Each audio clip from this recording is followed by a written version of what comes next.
Mr. Hart, you may begin whenever you're ready. Good morning, everyone. My name is Jim Hart, and I'm the chair of the Toronto Police Services Board. Welcome to the board's town hall meeting, the first in a series of 4. I'd like to begin with a land acknowledgement. Although this meeting is taking place virtually, we acknowledge that the land we're on as we meet is the traditional territory of many nations, including the Mississaugas of the Credit, the Anishinaabe, the Chippewa, the Haudenosaunee, and the Wendat peoples, and now is home to many diverse First Nations, Inuit, and Métis people. The board also acknowledges that Toronto is covered by Treaty 13, signed by the Mississaugas of the Credit, and the Williams Treaty, signed by the multiple Mississaugas and Chippewa bands. Today's meeting marks the first of 4 town halls that the board will be holding. We've arrived here after months of a pandemic that has seen the complete upending of what we knew as a normal way of life. COVID-19 was causing and continues to cause many people to feel stress and anxiety amidst considerable uncertainty.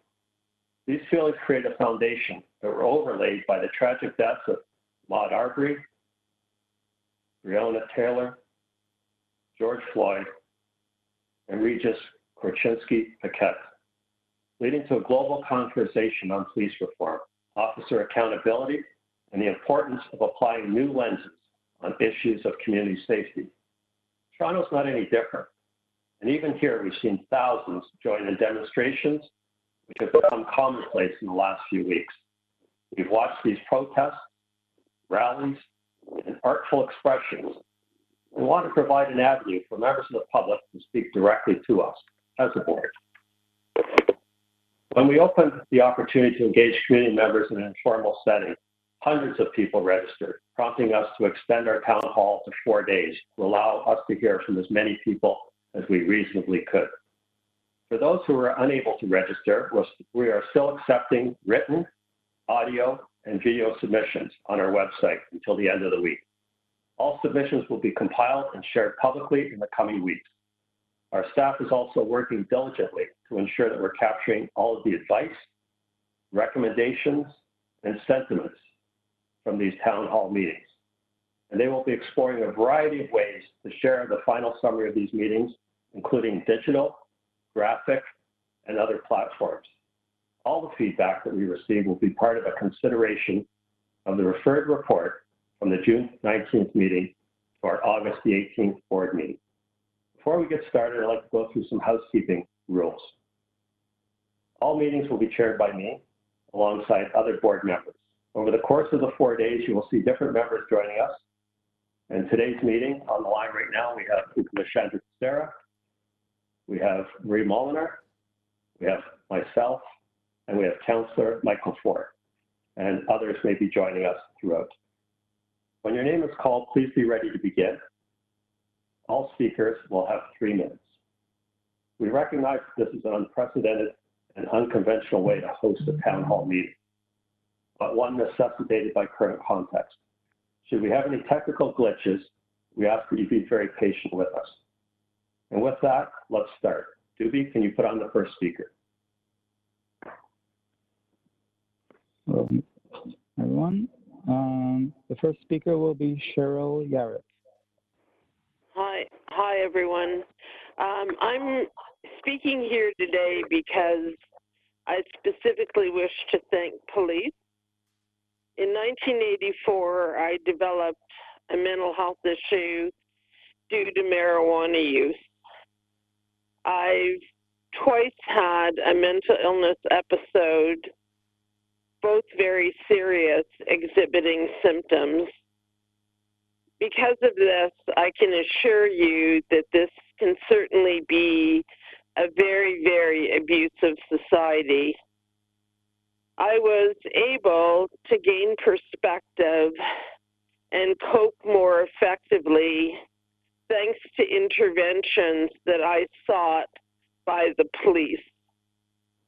I was even the first person with a mental health issue in Canada to have a 27-year full-time career in mental health. Thank you. Thank you very much. Board members, do you have any questions for the deputant? I just have one brief question if you're still on the line. Can you tell me specifically how the police helped you?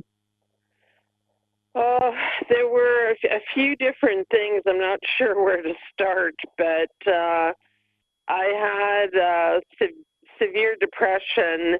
It's common now that marijuana is legal, that people can have a psychosis, and that's what I had. And I was imagining all kinds of things going on in the house, and my parents were out working, and I had the police come and go through the house and search and talk to me about things. And on the way up the stairs back to the main floor, my mom had put graduation pictures of me from school. The officer pointed to one of them on the way out and said, "Is that you?" And I said, "Yes." He said, "You must have been a real scholar."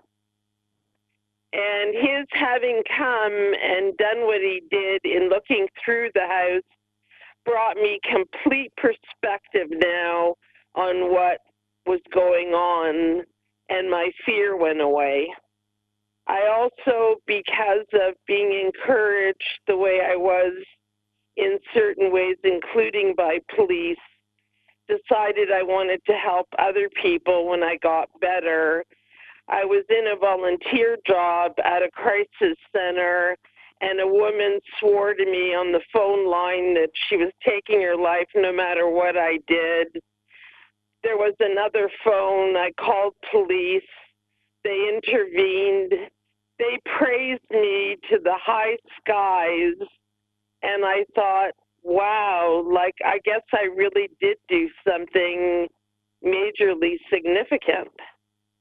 Anyway, that's two examples. Thank you very much for sharing that. It's All very right. moving, and I appreciate that You're very very much. welcome. Thank you for calling in. Okay, thank you. Ruby, could we have the next speaker, please? The next speaker will be Jacqueline Edwards.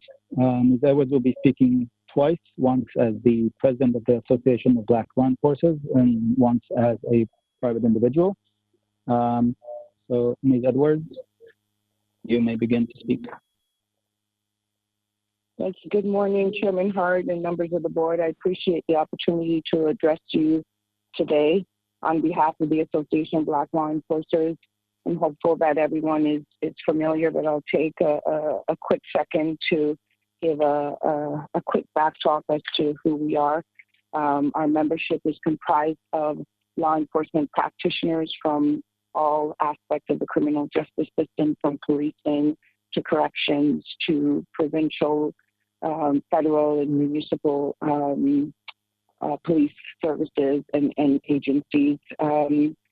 One of the questions that I have is specifically what steps are being taken to ensure Toronto Police Service wellness resources are available for members and their families who experience trauma associated with anti-Black racism. Secondly, I would like to get the board's sense on leadership that has the courage to step out and stand up against racism within the TPS. For example, a welcome tweet that we saw from Superintendent Robert Johnson.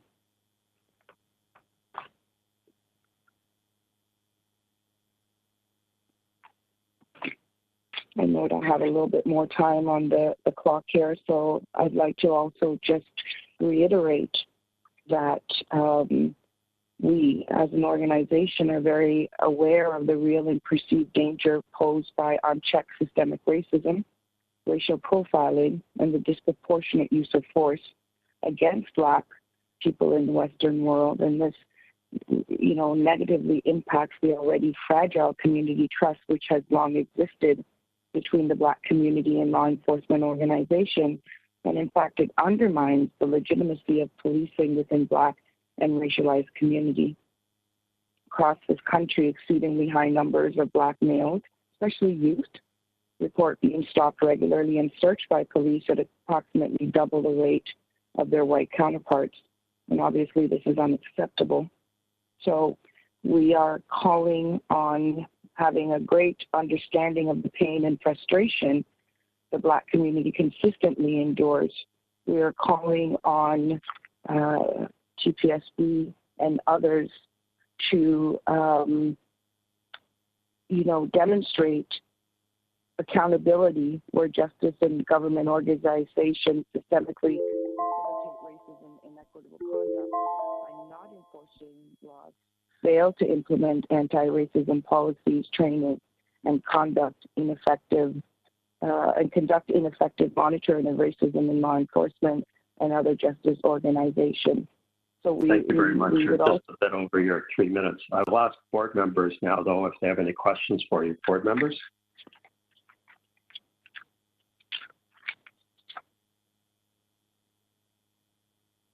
Hearing no questions, I want to thank you very much for your comments. We'll certainly take so. Yes?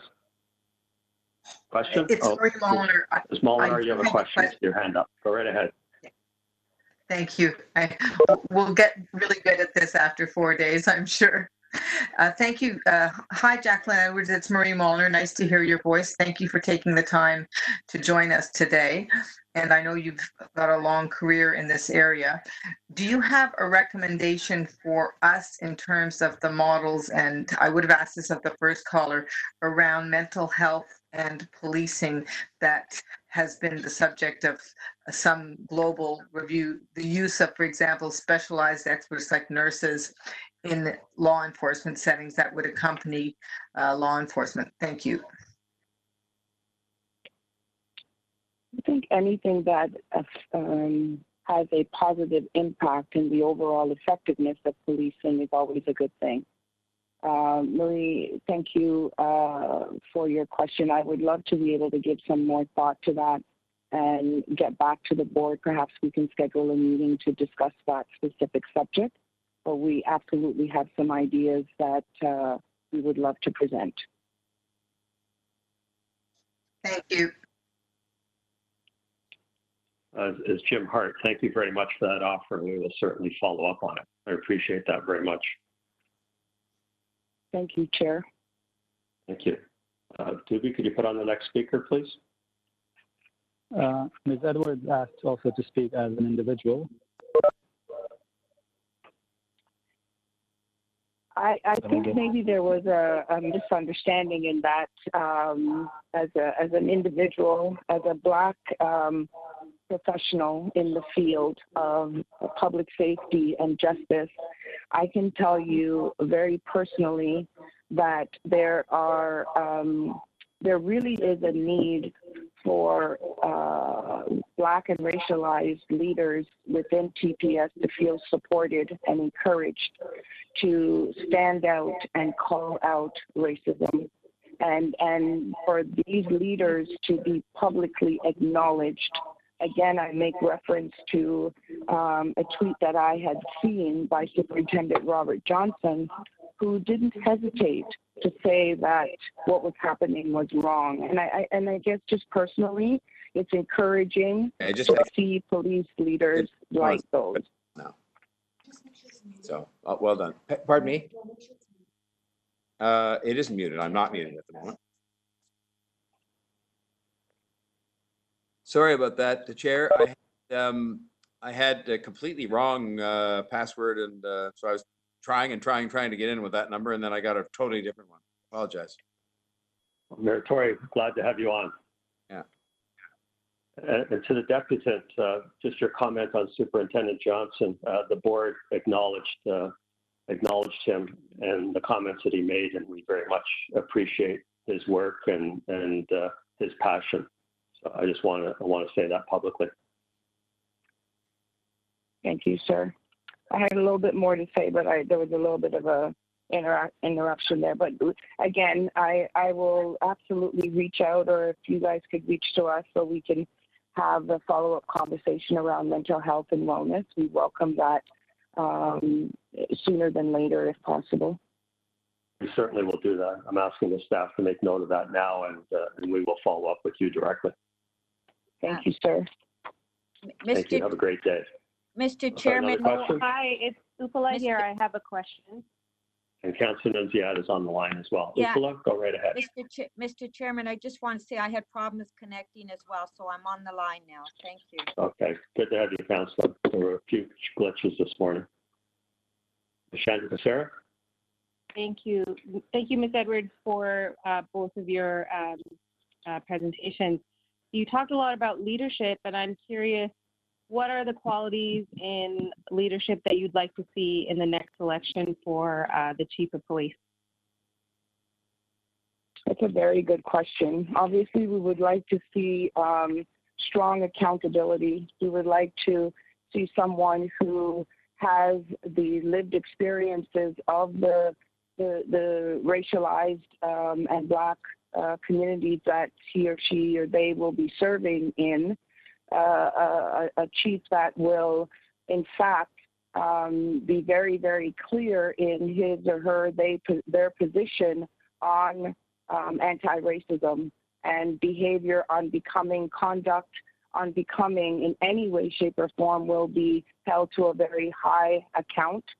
I believe that that individual also needs to have a very clear direction from the board in terms of his, her, their expectations around the issue of effective policing in the Black and racialized community, with a willingness to have ongoing engagement with communities, to have informed understandings around what the needs of the communities are in terms of the service and protection that is provided.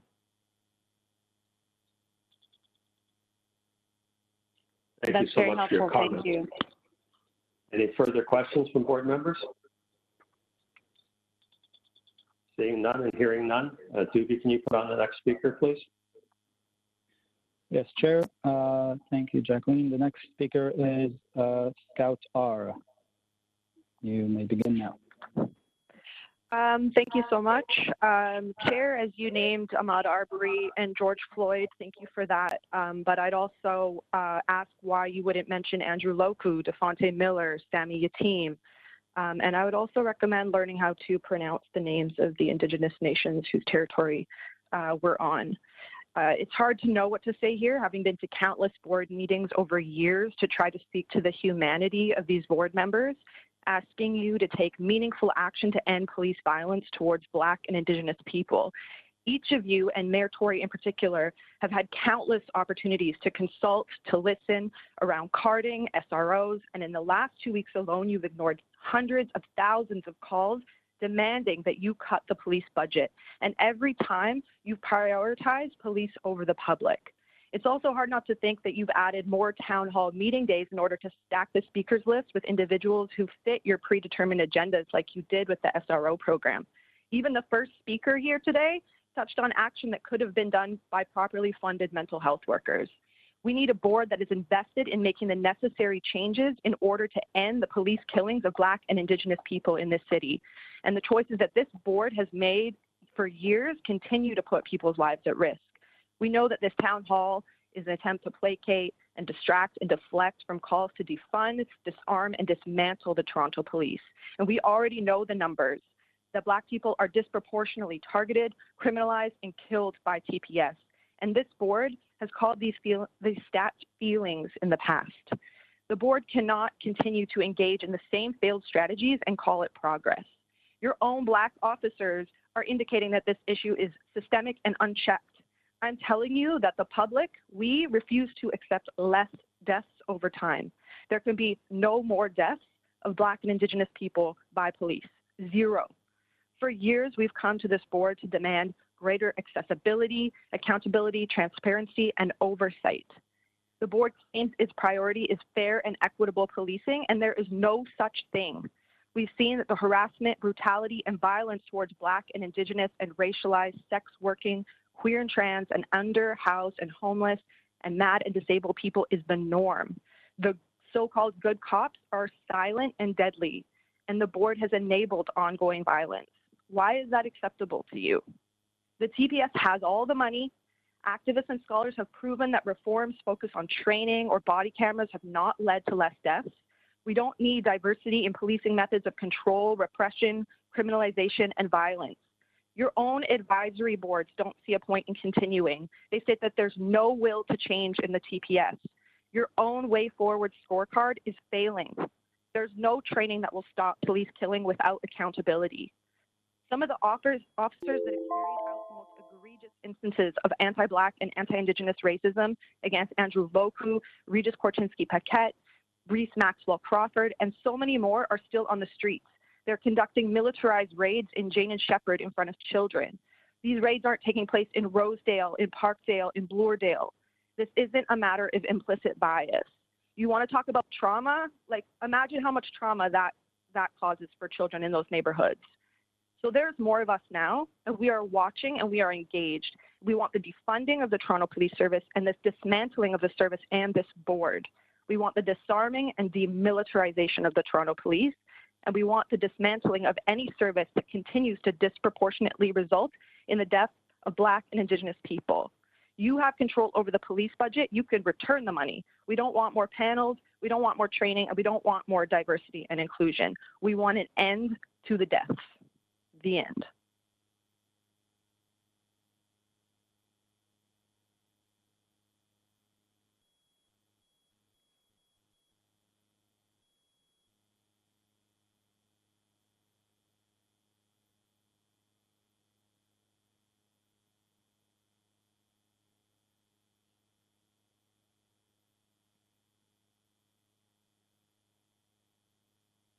Chair Hart, we can't hear you right now. I'm sorry. Sorry, you couldn't hear me. I will repeat. I just wanted to say that the speakers that are speaking today are speaking in the order that they came in.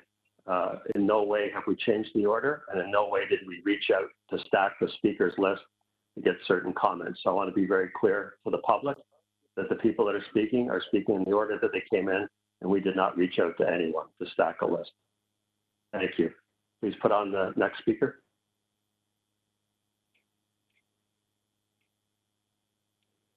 Yes. The next speaker is Chloe Marie. Chloe Marie, you may begin. Hello, good morning. Yes, my name is. Go ahead. Okay. My name is Chloe Marie. I'm speaking as a private citizen and also as a student of public policy. I'm here today to just support the call for defunding a portion of the police budget and refunding community programs. During my time as a youth, I was the director of policy and advocacy for the Toronto Youth Cabinet. And during that time, I saw policies come in such as the poverty reduction strategy, the Toronto Youth Equity Strategy, Toronto Strong Neighborhoods. Year after year, we put together public policy answers for reducing poverty, and we do not fund them. And this is an opportunity to take 10% of the police budget, which is up to $150 million, correct me if I'm wrong, and actually fund poverty reduction actions that would create preventative measures towards reducing crime. I'm a person that is concerned about public safety of my city, but as someone who's worked with youth and adults who have been in contact with the law, I can say with certainty that there are good people in the city that get wrapped up in bad things because of poverty, economic and social inclusion, and a historic lack of underfunding in certain neighborhoods across the city. I don't believe that the public is asking for much when we ask for $150 million of a $1 billion budget. The overall budget of the city of Toronto is $11 billion. We're not even asking for $1 billion. We're asking for a fraction of that. And we're asking that this money is reinvested in communities so that we can not only prevent crime, but we can create interventions that do not cost people their lives. I'm really hoping that this is an opportunity for all of us as public servants to come together and ask ourselves, how are we going to build a better future for the generation to come? And the only way that we can actually do that is by putting aside money to actually fund reduction of poverty, which is one of the contributors to crime. I'm 30 years old, and it's like I'm young enough to remember when marijuana was illegal. I'm 30, and I'm old enough to remember when Julian Santino was associated with a dispensary opening up in Kensington. What does that tell the people of this city when you have politicians criminalizing large sections of the population and then decriminalizing them at their choice? We need better solutions for not only our youth, but the adults that are involved in the criminal justice system. And we only can get those resources if we actually look at public safety versus just enforcing the law. And I'll yield my time. Thank you very much. Board members, any questions of the deputant? Seeing none and hearing none, thank you very much for taking the time to speak to us today. Thank you. Could we please put on the next speaker? Next speaker is John Cartwright from the Toronto and York Region Labour Council. John, you may begin.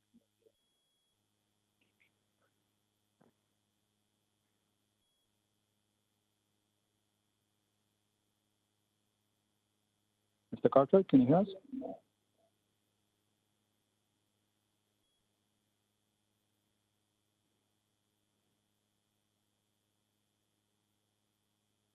Okay, we'll move to the next speaker. Nicholas Michael Monicchio, you may begin. Hello, testing. Am I heard? Yep, we can hear you. Go ahead. First, I would just like to thank my fellow citizens for showing up to speak today and share their thoughts, opinions, facts, and beliefs. I would also like to thank the TPSB for holding these meetings.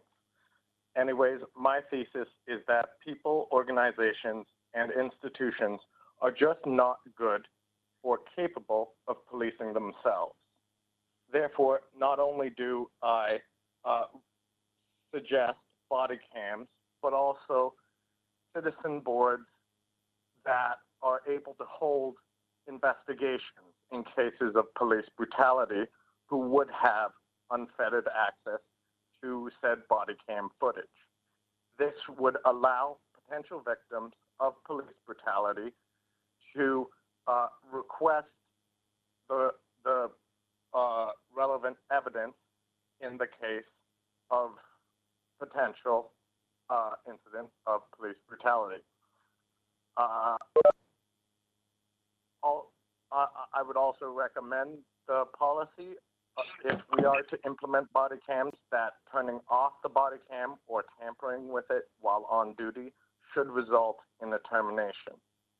These suggestions protect both the public from police brutality and innocent cops of being accused of police brutality. And just since I have the time, I would like to address what John Hart said as people speaking in the order they got here. Sir, that is factually incorrect. I was the first person on this call. Thank you, and I yield my time. Thank you very much. Just to clarify, the order of speakers is when individuals originally called in, not today. So when they registered. Yes. So when they registered to speak, that's the order. That's what staff. Okay, then. Thank you. Then I apologize, and I thank you for the clarification. That's okay, sir. And thank you very much for your comments. They're very helpful. Board members, any questions of the deputant? Seeing none and hearing none. Again, thank you very much for taking the time to speak to us today. Thank you. Can you put on the next speaker, please? The next speaker is Sybil Stack. Sybil, can you hear us? Hey, this is Sybil. Hi, can you hear me? Hi. Yep, go ahead. You can start now. Great. Hi, 20 years ago, after a scandal in which many Canadians were infected with HIV and hepatitis C, blood services were severed from the Red Cross and a new agency was created to address the specific needs for donations. How much more blood needs to be shed before mental health and other social services are severed from the Toronto Police? According to the Ontario Human Rights Commission, Black people in Toronto are 20 times more likely than white people to be shot by the police. In a CBC report, 70% of those who die in encounters with the police in Canada have a mental health or substance abuse problem. We know that policing is racist and ableist, and the police know it too. There are names behind these statistics, those who've lost their lives and those who knew and loved them, who lost a family member and a friend. We all have our own stories too. I called 911 when a man 2 feet from me was waving a spear-like metal rod plunged through and impaling a styrofoam mannequin head with the point of the rod exposed. He was clearly not well and shouting in Italian. It was dangerous. 911 insisted only police could respond, so I canceled the call. I was too worried about what might happen if the police approached him.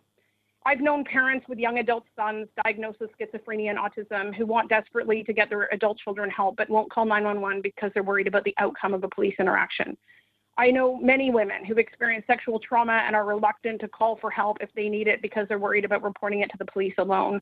I've met Indigenous women who are homeless who needed help but didn't want to call police because they worried about officers being aggressive toward them. The stories go on and are worse for those subject to anti-Black and anti-Indigenous discrimination. When we send police to a mental health call, we criminalize disability. This is why we need a new mental health crisis service line, accessible through 911, but separate from the Toronto Police. Imagine 911, police, fire, ambulance, or mental health. If police were defunded as primary responders to mental health calls, what kind of service could be set up to better respond to this need? Creating a new mental health service is an opportunity to innovate in service of the community with better outcomes and greater trust. Designing this from scratch means we can use the best knowledge available and use trauma-informed, anti-oppressive, anti-racist, anti-ableist, and self-reflective practices. A 911 mental health call staffed by mental health professionals, advocates, and peer support workers could triage needs such as emergency with or without police backup, prompt support from a mental health provider or friendly visitor, and also catch those whose needs are escalating but have fallen between the cracks of our mental health system for interim and longer-term referrals. When someone is suicidal, overdosing, or having a panic attack, the first person they speak to could be a mental health crisis worker. For calls that do involve the police first, such as a drunk driver or violent public confrontation, but where there is a hint of a mental health dimension, wouldn't it help police not only to have access to their own social workers, but a whole mental health crisis service line as robust as EMS? That's it. Thank you. Thank you very much for your comments. Appreciate it. Board members, any questions of the deputant? Mr. Chair, Michael Ford here. Yes, Councillor Ford, go right ahead. Thank you, Mr. Chair, and thank you so much for your deputation. So you mentioned, using a mental health services line when you call in 911. I was just wondering if the deputant is aware of any other jurisdiction that we can look to that uses a model like this that you're describing or somewhat similar. I don't have that off the tip of my fingers, but I can work on locating that to the extent that it's available for you and getting back to you about that. No problem. Thank you so much. Any other questions, board members? Seeing none and hearing none, I want to thank you very much for your deputation and for offering to do some research for us and sending in some information. I appreciate it. You're welcome. Could you put on the next speaker, please? Our next speaker is Dylan Gunaratne. Dylan, can you hear us? Hi, yes, I can hear you. Can you guys hear me? Hi. Yes, you can go ahead. Okay, awesome. So, what I really wanted to say, guys, thank you guys so much for having everyone here. I am a private citizen as well. 27-year-old, just moved to Toronto in February, originally from Calgary.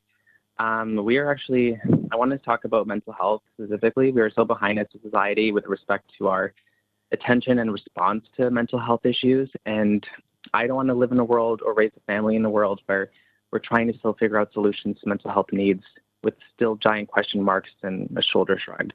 The recommendations that were provided in number 4 of the report honestly failed to come close to addressing the urgent need to a more evolved response to community mental health needs. So specifically regarding 4B, I feel like we must include accountability measures in order to ensure that any assessment meets the needs of our community, and thus I'm advising to include the verbiage and present these findings by December 2020 for review, something like that at the end of the statement. We need some sort of accountability and reporting as well. Finally, recommendation number 4 makes investing in an alternative model mutually exclusive with the current mobile crisis intervention model. Why make this choice between sticking to the current program and reallocating those funds to this alternative model? We should change recommendation 4C to state alternative models to mental health crisis intervention should be identified with partners in tandem with the expansion of current mobile crisis intervention team, that program. And these alternatives should be presented by December 2020 for review. So that was my 2 notes exactly about the mental health section of the report. Thank you very much for your comments and welcome to Toronto. Board members, any questions of the deputant? Seeing none and hearing none. Again, thank you for taking the time to speak with us today. We really appreciate it. Okay, thank you. Doobie, can you put on the next speaker, please? Yes, the next speaker will be Courtney Villeneuve. Courtney, can you hear us? Hi there, can you hear me? Yes, we can. You can Great, start thank whenever you. you're ready. Good morning. I'm speaking this morning as a private citizen. I've lived in Toronto for about 8 years, and before that I lived in the U.S. And I have to say that it's easy to get caught up in the U.S. and the splashy news coverage of police brutality against primarily Black citizens and other people of color in the U.S. But I think that this pandemic has given us an opportunity to take time to take a step back and to think more critically about the way that we have set up a society in Toronto and in Canada and in the flaws that are within it. One thing I wanted to speak about was the land acknowledgement. The point of a land acknowledgement is not to placate yourself in your complicity in the ongoing colonization of the land that we call Toronto. It is to force yourself to think more critically about the way that we engage with the Indigenous people who came before us and who continue to live here in the city of Toronto. This is not history, this is current events. People who are Indigenous have so many disadvantages because of systemic racism and past and ongoing colonization, and the police are not helping in that situation either. It does not take much digging to find statistics that show that they are part of the over-criminalization of people of color in the city of Toronto and beyond. I live in an incredibly wealthy area of the city of Toronto. Hello. The most that I see police officers is at the north end of my street, stopped illegally parked on the sidewalk getting coffee. If I go for a walk down the street to a less well-off area, I see police officers all the time criminalizing behavior that is just oftentimes the result of a lack of social supports, including mental health care. I wanted to thank an earlier caller who discussed the example of the Canadian Blood Services being severed from the Red Cross. We don't expect any profession to be able to be a complete jack of all trades, and so when I see calls for increased funding to police to provide services that could be so easily provided by a separate office, it's very frustrating because it's not like in my profession I'm expected to both to do all sorts of different things. You would need 30 years of education to be a social worker, to be a mental health counselor, to be somebody working to place homeless people into homes, to be a police officer. The point is that there are some roles that police officers can fill, but we need to look beyond adding more responsibilities to those officers and instead redirecting that funding to other areas that have been underfunded. I think people think that defunding the police is a controversial thing to say, but it's only controversial if you consider the fact that we have been defunding public schools, public housing, public resources, summer camps, community programs for years and years and years and years. So maybe if we switch the framing, it'll be easier for members of the board, members of the public, and other politicians to understand that when we say defund the police, we're just expecting the police to take a cut like we've cut every other social service. Thank you. Thank you very much for your very thoughtful comments. I really appreciate it. Board members, any questions of the deputant? Seeing none and hearing none. Again, I want to really thank you. Your comments are very helpful, and we've certainly taken note of them. Thank you. Doobie, can you put on the next speaker, please? Yes. The next speaker is Emily Nicotera. Just one sec. Emily, can you hear us? I can. Can you hear me? Yes, we can. You can go ahead whenever you're ready. Thank you so much. I want to thank the board for hosting these meetings and giving citizens a chance to speak. I think it's really, really important. I want to be clear. we can tell that Toronto Police Services are a threat to vulnerable citizens in our city, in particular, Black and Indigenous people and those living with mental illness. People continue to die at the hands of police here in Toronto, and I do think, as Courtney mentioned, it's important to focus our conversations on what is happening here in Toronto, and that is happening here. Examples from across North America show that body cameras and other reforms have not worked. So defunding and demilitarizing the police must be options that we consider. And reallocating these resources into community services is, I think, the only way to properly address mental health. A couple of speakers have already talked about this, but creating a separate mental health entity that can respond to citizens in crisis must be something that we consider. And I ask you as the board, your responsibility is to hold police accountable. You are in a position to be able to create these kinds of services and create change in our city and prevent these kinds of deaths. And that's something that I really hope that the board is listening today as people are speaking to it, because I think it's really important. There are a couple other items that people have talked about that I think could be helpful. Things like a line-by-line budget being released publicly, race-based data being published, so that citizens have access to this data and the people know exactly what is happening in the police. The police are taxpayer funded. They represent the city. And so it's really important for citizens to be able to know what is happening. So I thank you for taking the time to listen. And I ask that you strongly consider creation of a separate mental health service. Thank you very much for your thoughtful comments. Just want to make a comment myself before I ask for questions. You mentioned line-by-line budget. I can tell you the service is working on that right now, and we will have a revamped, more transparent budget posted for the public to see in the coming weeks. So thank you for raising that, but we are working on that right now.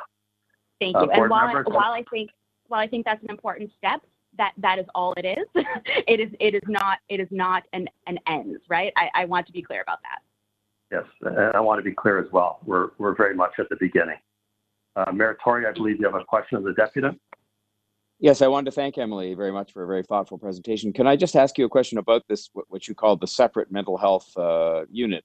Who do you think should be responsible for that in the end? Because it becomes, one of the things that's important in government or in business for that matter is you have to have somebody, it has to fit somewhere in terms of who runs it and who oversees it. And I'm assuming you're saying it should not be the police service, even if it's a separate entity, so it should be somebody else. Should it just stand on its own, which is a possibility? I just wondered if you had any thoughts on that. I wish I was an expert in this and could give you a concrete answer on that. I do think it's important that it's separate from the police service, but I also suspect that there are experts in other parts of the city who could be consulted about this. So I would urge you to do that because I am not a scholar in this area. Okay, well, I was just asking for your views, and you gave me the most important one, which is that it should be separate from the police, and I agree with that. It's a matter for us, I guess, to figure out with others how it might fit somewhere so that somebody's responsible for it. Thank you very much for your comments. Thank you. Thank you. Board members, any other questions of the deputy? Seeing none and hearing none, thank you very much for your thoughtful comments. We'll certainly record them and take them under advisement. Have a good day. Thanks, you too. Ubi, can you put on the next speaker, please? Yes, calling back on Mr. John Cartwright from the Toronto and York Region Labour Council. Mr. Cartwright, can you hear me? Yes, I can. Thank you. All right, you may begin whenever you're ready. Thanks. Good morning, Board. My name is John Cartwright. I'm the President of the Toronto and York Region Labour Council. You have a letter from our council co-signed by Danica Izzard, who's a teacher, and Ainsworth Spence, who's a healthcare worker, co-chairs of our Equity Committee. And it lays out a number of recommendations that come from the lived experience of our members and their families, the knowledge of frontline workers, the lessons from dealing with political decision makers, as well as working with community allies and learning from the gains as well as the setbacks over these past years. The labor movement represents 220,000 women and men in Toronto that work in every sector of the economy. We have a tremendous experience in changing workplace culture. And part of what's in front of you today is changes to the way that the policing model affects and impacts on the people of Toronto. We've been really focusing and listening very clearly to are Black members and other members of color, Indigenous members, about the reality of their interaction with police. And we know that the police model needs to be redesigned, that there needs to be financial resources redirected towards other aspects of community safety, that we have to demilitarize the police culture, and that we also have to ensure that the law is equally applied for the protection of everyone based on the human rights of every person being fully respected and protected. So we've got a number of recommendations. Some of them are about governance, because we know that the Toronto Police Services or the City Council don't make all these decisions. The Government of Ontario has a tremendous power over what happens in police, and in fact, the Chief of Police has power that the Services Board does not. But on the implementation of how policing happens, here's our recommendations. One, that we ensure a major portion of public funds be reassigned for the current flawed model of policing into a comprehensive, inclusive, equitable approach to community safety for all. Secondly, that you continue to investigate and remove systemic racism in all practices and culture of policing. And, you know, that's not an easy thing to say, but people know we've just found nooses on 3 construction job sites threatening Black members there. And every union has stepped up, every employer has stepped up and say, we will get to the root of that problem and ensure that there's consequences for people whose attitudes and approaches are wrong. Third, we want to explore new methods of community safety, from the use of non-lethal technology and mobile crisis teams to alternative support teams for people facing mental health issues and non-life-threatening safety needs. Then there should be a review of training, guidelines, and protocols for the use of force and for responding to incidents involving mental illness and those exhibiting mental distress. Obviously, police have been recruiting diverse employees, but we think that needs to continue to go deeper. The last point is requiring police officers to cooperate fully with SCIU investigations and have an independent SCIU reports to civilian authority. And final, end racial profiling and other practices that have often disproportionately singled out young people of color and marginalized people in our communities. We know that there's a tremendous frustration in particularly Black communities over the words that they've heard for years. 3.5 minutes. Yep. Sorry, you're about and we are urging the Police Services Board to take real, effective action that will last. Thank you very much. Okay, thank you, Mr. Cartwright. As always, very, very compelling comments. Appreciate it. You mentioned a letter that was sent to the board. I haven't seen it yet, and I've asked staff, and the staff person I asked hasn't seen it yet either. If we can't locate that letter, we will be following up with you to get a copy of it, and we will be circulating it to all board members. So I just want to thank you for taking the time. Our staff to ensure that it's there. Okay. Board members, any questions for Mr. Cartwright? Seeing none and hearing none, I want to thank you very much for taking the time and for your comments. They're very helpful. You're welcome. Have a good day. Thank you. Can you put on the next speaker, please? Yes, the next speaker is Jade Armstrong. Can you hear me?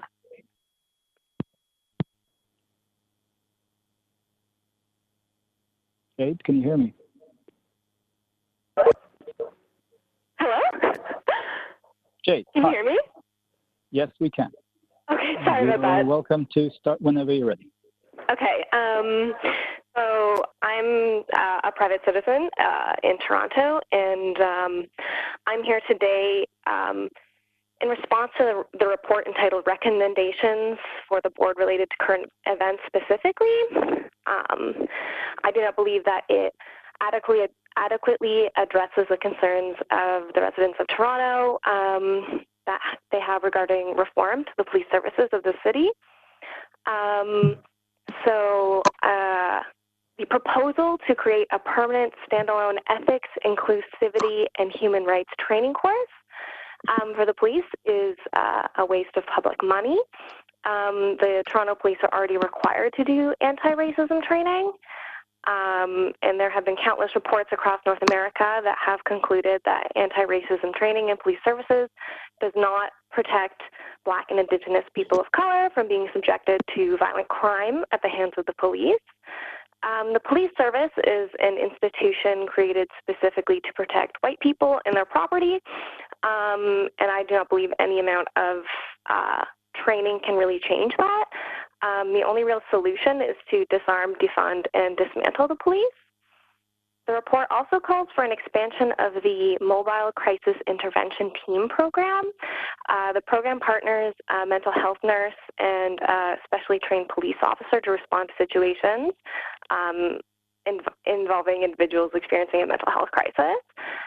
For many communities in Toronto, and some previous speakers have already touched on this, having a police officer present during a mental health crisis will only cause more undue stress. And many don't call the police because they are afraid. Police have a history of acting violently and aggressively to people who have mental health crises, and that has, it's also, even this year, there's been over 4 people who have died during wellness checks. Having a mental health nurse present will not prevent these crimes. The Toronto Police Services Board has argued that these units cannot be first responders because it puts the nurse in jeopardy. And the reality is the presence of a police officer puts the individual experiencing a mental health crisis in jeopardy.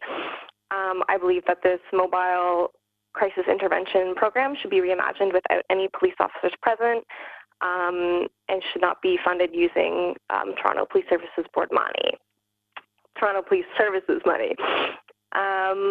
I'm also frustrated that the report doesn't address the fact that City Council has no real authority to approve or deny any specific expenditures in the police budget. It does not address that the Police Service Board can circumvent the will of Council and appeal to any change in the budget it doesn't like. The police should have to respond to our elected officials, not the other way around. I would like a report that addresses this problem. The police cannot be trusted to take classes and evaluate themselves to reduce violent crime. Thank you very much. Your 3 minutes are up. Thank you very much for your comments. I appreciate it. Board members, any questions of the deputy? Seeing none and hearing none, again, I want to thank you for taking the time to call in today and give us your views. Enjoy your day. Thank you. Thank you. Next speaker, please. Our next speaker is Jermaine Collins. Jermaine, can you hear us? Hi, can you hear me? Yes, we can. You can begin whenever you're ready. Great. First, I want to acknowledge how indebted I am to the activism and organizing by Black and Indigenous community leaders who've led the way and created this movement. We literally wouldn't have this town hall today addressing the issue of racism in the police force without the momentum they've created. I want to talk about the recommendations voted on by City Council last Monday because they will directly affect the work you have cut out in front of you as board members, and particularly because they were put forward and backed by Mayor Tory and Councillors Spore and Nunziata, who are here today. What we saw at that June 29th Council meeting was a refusal to cut funding for the TPS by any specific meaningful amount, a refusal to disarm police officers, and a commitment instead to costly reform methods that have been proven to be more harmful than helpful. But what we're calling for is a reduced police budget. Mayor Tory, you've called our demands to fund the TPS by specific amounts, 10% or 50% arbitrary. You talk about finding efficiencies instead. But what you need to understand, board members and you, Mayor Tory, is that we're not calling for the police to be better managed or more fiscally responsible. The police are killing Black and Indigenous people, so we want to financially disempower them. We want to strip them of their power to harm our vulnerable communities. We don't want them to be economically efficient at killing Black and Indigenous people. We want them to be unable to. Defund, disarm, dismantle. You keep hearing that. It's for a reason. 10%, 50%, these amounts are just first steps. The goal is abolition. And we can't get rid of policing in Toronto by making police presence entirely obsolete by investing in community. We know those investments are sorely needed. You know that too. Just 3 days ago, Mayor Tory warned of major cuts for city services to come to cover a $2 billion shortfall due to the pandemic. Cuts that would allegedly shutter entire subway lines and close libraries and jeopardize the jobs of nearly 20,000 city employees. Won't those cuts be, wait for it, entirely arbitrary? Why is the mayor so obsessed with body-worn cameras? They don't work. Anti-racism training, it doesn't work. Police reform has been proven to not work. It takes money away from essential services and initiatives that would wildly reduce the need for policing in the first place and pumps it into the police service, therefore increasing policing instead. It's been proven that increased contact between the police and marginalized communities only threatens those communities further. It enhances the risk of violence in these communities. How many cops are patrolling the streets of Rosedale or Forest Hill? You know the answer. Someone spoke to that earlier. Virtually none. Police presence does not make communities safer. Access to resources does. Community building does. We're not looking for passive, non-committal reformist recommendations that will end up siphoning more money to the police service and help them keep control of those funds. Give us significantly, tangibly reduced police budget year after year. Give City Council approval of budget line items. Cap officer salaries. The TPS is not a for-profit corporation. Enforce accountability. Enforce officer compliance to oversight agencies like the SIU. Disarm Toronto police officers of deadly weapons, including all firearms. We keep telling you that money should be going to community building initiatives and community safety measures, to the health professionals who are actually the ones solving crises and emergencies in Black, Indigenous, and marginalized communities. You don't have to wait for provincial legislation or request from the city to cede these powers. You have the power to help now. You're the board. You can defund the TPS. Thank you. Thank you very much for your comments. Board members, any questions of the deputant? Seeing none and hearing none. Again, I want to thank you for taking the time to call in today and give us your views. It's much appreciated. You're welcome. Doobie, can you put on the next speaker, please? Yes, our next speaker is Mr. Jonathan Papo. Jonathan? Can you hear me? Okay. Can you hear me? Yes. Cool. Thank you to everyone who's spoken before me. My name is Jonathan Papo. I'm a private citizen, Toronto resident for 13 years, and originally born in the U.S.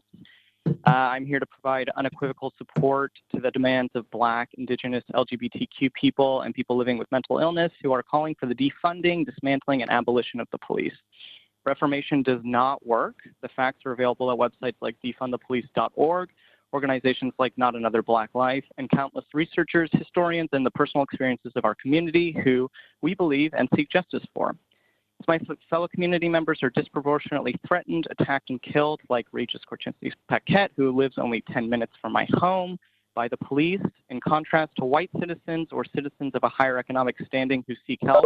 We are saying enough is enough.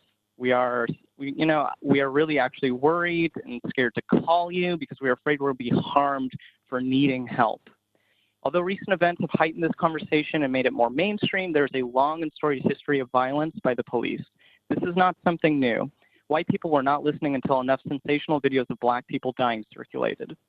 We have heard concessions from city councilors, Mayor Tory, the RCMP, after denying it, and even Chief Saunders, that systemic racism is a reality that materially and physically affects Black and Indigenous people. So if we know that this is true, now you may ask yourself, how can we act on such an acknowledgement? You may ask, how can you serve your community? It's simple. You need to take off these uniforms and denounce policing. This means that you will be out of a job, like many people affected by COVID-19, who are also currently demanding not to be evicted from their homes, some of which the police have attacked for protesting the other day. But I will say that it does not mean that you have to give up your oath to provide care to the people in this city. We acknowledge you cannot be responsible for everything, and that is a failing of our society and our city. I will even take the argument that there are good people in the police force, which I can believe, but it has to be different and under the terms set forth by the people you have victimized. So with these good people, if they're really truly serious about the work that goes into protecting our communities, they will very easily find a new job as a support worker, as a teacher, as a mental health care worker, as a community leader, right? Does that make sense? As the supposed world-class city, we need to embody it. If you want to be leaders, then listen. We don't need the police, nor will we ever need the police in the future that we imagine. I yield my time. Thank you very much for your comments. Board members, any questions? Seeing none, hearing none. Thank you very much for taking the time to call in today and express your views. We really appreciate it. Thank you very much. Thank you. Doobie, next speaker, please. Our next speaker is Tiffany Wu. Tiffany, can you hear me? Yes, hello. All right, you may begin whenever you're ready. All right. I thank you for holding this meeting. I hope the silence of many earlier callers have been met with implies your contemplation on the suggestions and perspectives and not your apathy and complacency. I know TPS as a powerful and resourceful force, and I'm feeling disappointed in seeing that power being misused in all of the news and all of the statistics being shown lately. Is this very power weaponized to deem some places, some people's lives more worthy than others, and some people more worth protecting than others? And what gives any of us the right to make that call? A few months ago at a friend's residential town hall meeting, when a tenant asked if it's safe to call the police on someone who is Black, both police responded, "Oh, don't worry, we'll just lock them up for a few days and you'll be okay." I've also heard stories of a former police friend being met with mockery when reporting another police for their mistreatment to a civilian being racially profiled. It feels as if a culture of backing each other up and not rocking the boat is prioritized over challenging each other to do better. This disproportionately affects the intersection of Black and Indigenous folks with mental health challenges or those who are homeless, as we have heard. I think of Reggie and Mr. Chowdhury, then the violent forced evictions at homeless encampments, and the over-policing in Moss Park that's just a few blocks away from my home. And my heart hurts as I hear about another homeless person around the corner getting beat up and harassed by police just because they're trying to get by.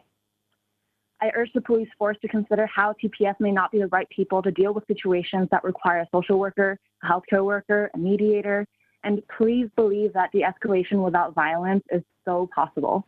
Please acknowledge other systems at play here and become an advocate for the reallocation of funding. I know you don't control the budget directly, but you definitely have the power to influence, and I hope you will choose to empower those who need the support most to thrive and be a healthy societal member, which ultimately means that everyone will be served and protected. That being said, I noticed in your 2020 TPS budget request there are 5 new equity, inclusion, and human rights positions proposed. What does this mean? And is it happening? Is there a plan to release concrete action plans, strategies, and regular efficacy reports? This is a critical time to have moral clarity at the forefront of our minds, to proactively unlearn internalized biases and fears, because that fear paired with the power to kill from the police officers, what makes many people from the margins terrified of calling 911 for help. We are tired of lip service, so this group of leadership needs to be a truly decision-influencing voice and not just a department for optics. We're all watching, and so I'd like to demand the police force to advocate shedding funds from taxpayers to healthcare and social service sectors. As well, I'd like to ask if the equity, inclusion, and human rights leadership is being put together, and if so, whether there will be a release of action plans, strategies, and progress reports from the leadership. Thank you for your time. Thank you very much for your comments. I'll just make one comment before I turn over to board members. Yes, all of those positions have been filled that you identified, and they have a lot of work on their plate, and we'll be bringing many reports forward to the board, and already have reports forward. So you'll be seeing a lot of that group over the next number of months. And these reports will be public? Yeah, oh, absolutely. Absolutely public. Board members, any questions of the deputant? Seeing none and hearing none. Thank you very much for your thoughtful comments. They're very much appreciated by everyone. Thank you. Julie, next speaker, please. Our next speaker is Rachel Bromberg. Rachel, can you hear me?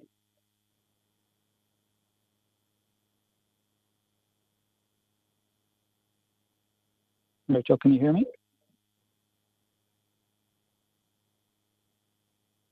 Okay, we'll move into the next one.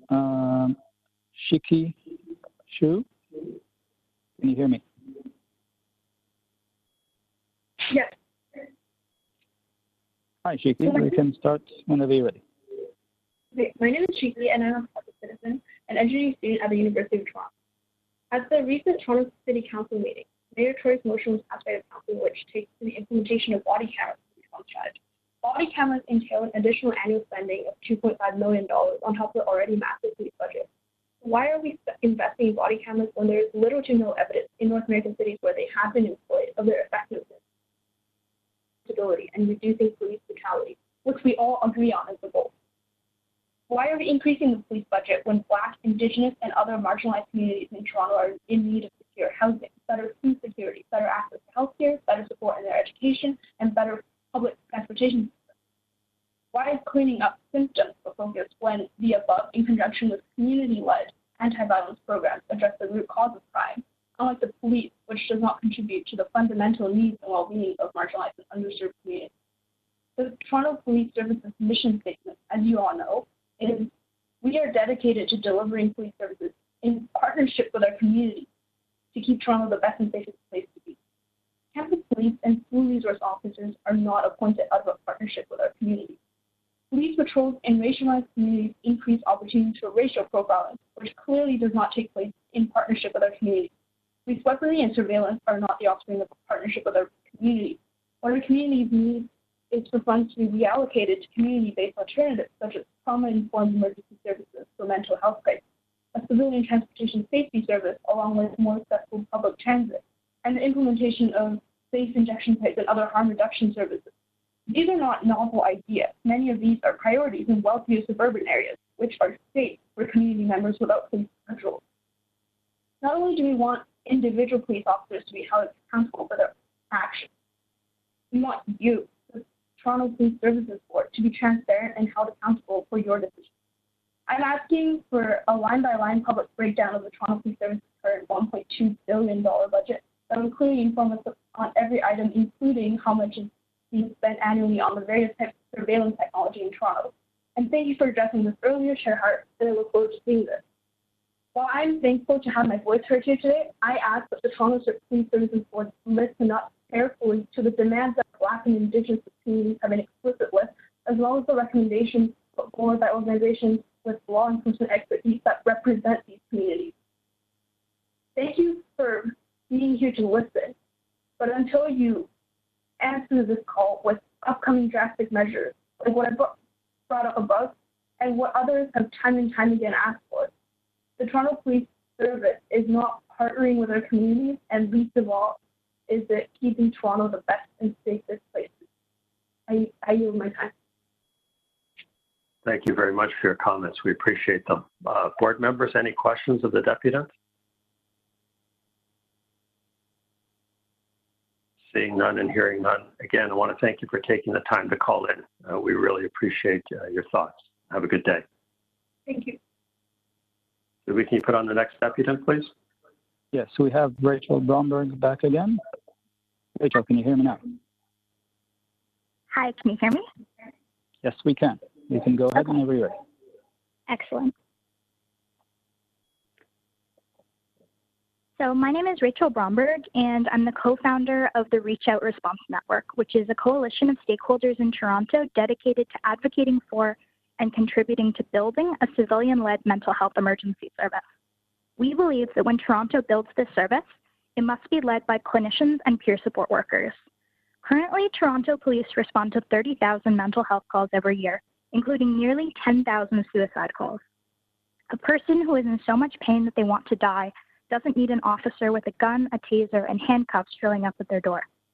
That person needs a gentle, compassionate, trauma-informed response by well-trained mental health experts. Across the world, cities are recognizing that a mental health crisis is a health crisis, not a crime, and should be responded to accordingly. Cities like Stockholm, Sweden, and Eugene, Oregon have long-standing mental health emergency services staffed by clinicians, not police. But Toronto needs to go a step further.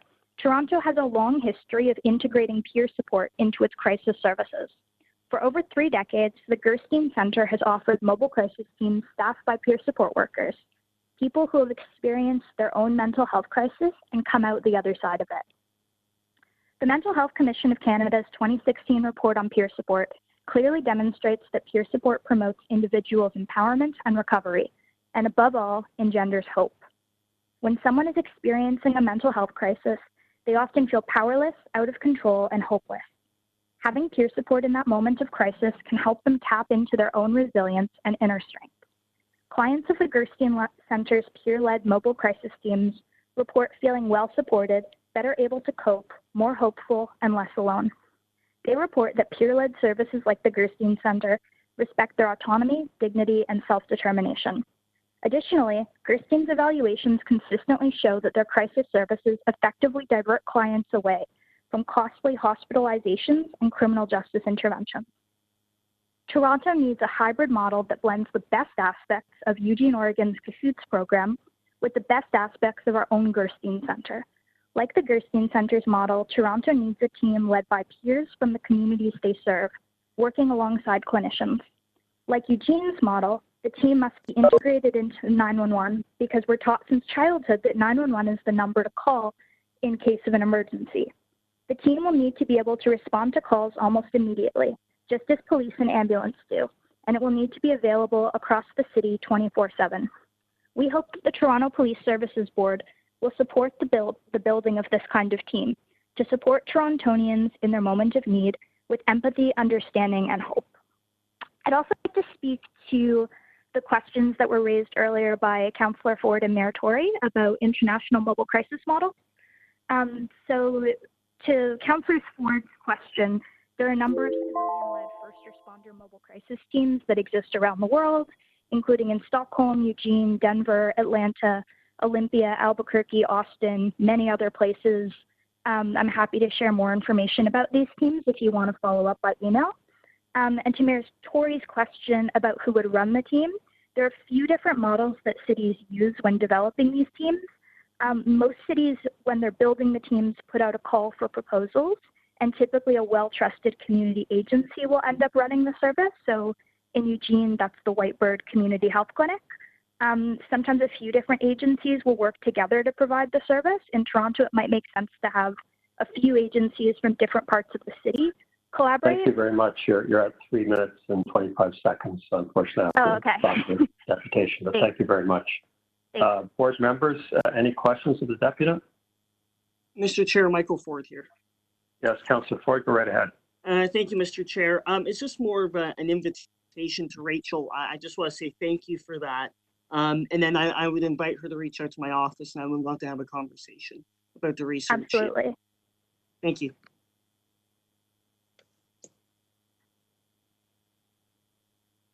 Any other questions? John here, Chair. Go ahead, Mayor Tory. Just wanted to ask, that was very thoughtful, and I too would want to follow up. We'll let Councillor Ford do that, and I'll share in what you provide to him. But I'm assuming when these agencies do this, it's publicly funded. So in other words, they give the money after an RFP to the agency to run the response service, and they then do it as experts in the field. I presume that's the way it works. Right. So there's some, yes, they're all publicly funded. There's some different funding models. So sometimes they're funded by the health budget. Sometimes they're a line item in the police budget. Sometimes they're, for example, in Portland, I think it is, or maybe in Oakland, I don't know, one of those cities, they have a sales tax that is, I think, 0.1% that funds the team. The teams are not very expensive to run, even in very large cities. And some cities, for example, Albuquerque actually created their own department called the Department of Public Safety to build the team, run the teams, so it's all centralized through the city rather than through an individual agency. But there are lots of different models. Happy to discuss further. Just one more, Mr. Chair, if I might. I'm assuming, I won't assume anything. I'll ask for your opinion because that's what we're doing here. Would you believe that the funding for such a response unit should come from the health budget of the provincial government? That's where health is funded, as opposed to coming from, say, the city taxpayers. And I know people sometimes think, well, what's the difference? Well, it does make a difference in terms of how you can raise the money. Would you think that that's the proper place? And do you have any knowledge as to whether in some of these other places that's where it's paid for, is from the health budget as opposed to some other budget? I mean, certainly not the police budget, but do you have any thoughts on that? Yeah, so there are a number of teams that are paid for by the health budget. It really depends on the place. Like Cahoots, for example, is paid for, the team in Eugene, that's paid for in a line item by the police budget, even though it's not a police service. But in a lot of other places, it's paid for by the Department of Health. The one in New York City is paid for by the Department of Health. I don't know about the specific landscape in Toronto or in Ontario, how it might be more challenging or less challenging for the health budget versus another way. But I can definitely give you information about across Canada, the United States, and elsewhere how these programs are funded. My organization has developed a few different documents and like a spreadsheet that have all the different mobile crisis models and explain different funding sources, who runs it, lots of different information like that that might be useful. Fantastic. Thank you so much. Yeah, thank you. Board members, any other questions? I'd just like to comment. By way of this, I'm asking staff to take down your information and follow up with you. Your deputation was very insightful, and you have lots of great ideas, and I want to have more conversations with you if you would be willing to do so. Absolutely. Thank you so much. That's great. Terrific. Thank you. Doobie, I understand that that was the last speaker that we have on the line right now. Is that correct? Yes, that's correct. Okay, what we're going to do, board members, I'm going to suggest we had 45 individuals registered for this morning. All of the individuals who have called in have spoken. I'm going to ask staff over the next 30 minutes to call people who haven't called in yet to see if they're still willing to speak or having trouble getting in or what have you, so that no one is shut out. And I'm going to suggest we recess right now until, right now it's 10:15 until 10:45. Just turn off your cameras, keep connected by phone, and we'll come back at 10:45 and see if we have any others that can join. I wouldn't like to see anybody be shut out either technically or otherwise. Is everyone okay with that? Okay, we'll see you back at 10:45. Thank you.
Okay, Chair Hart, we're online and you can continue.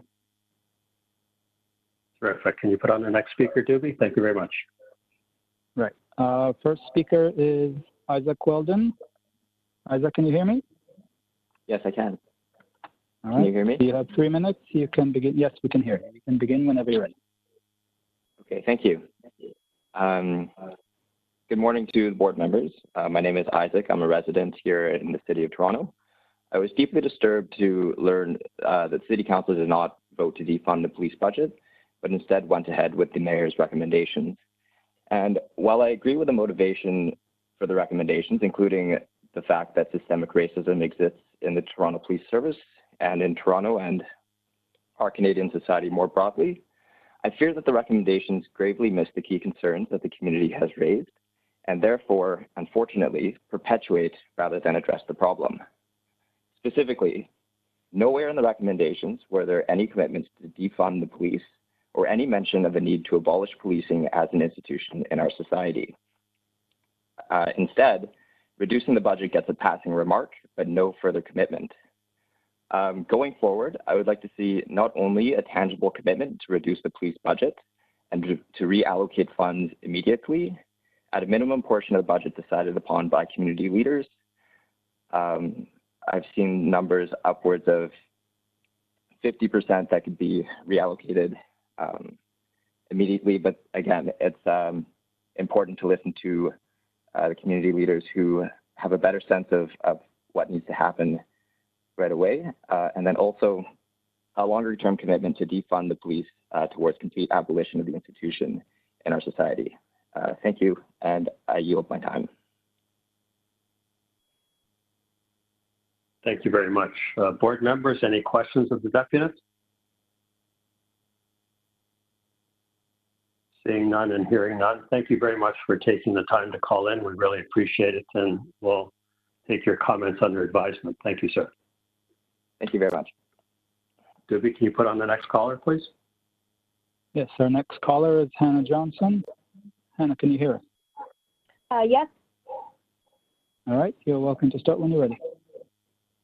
Okay, first I'd like to thank the board for taking my call and hosting this platform for people to communicate their thoughts on this matter.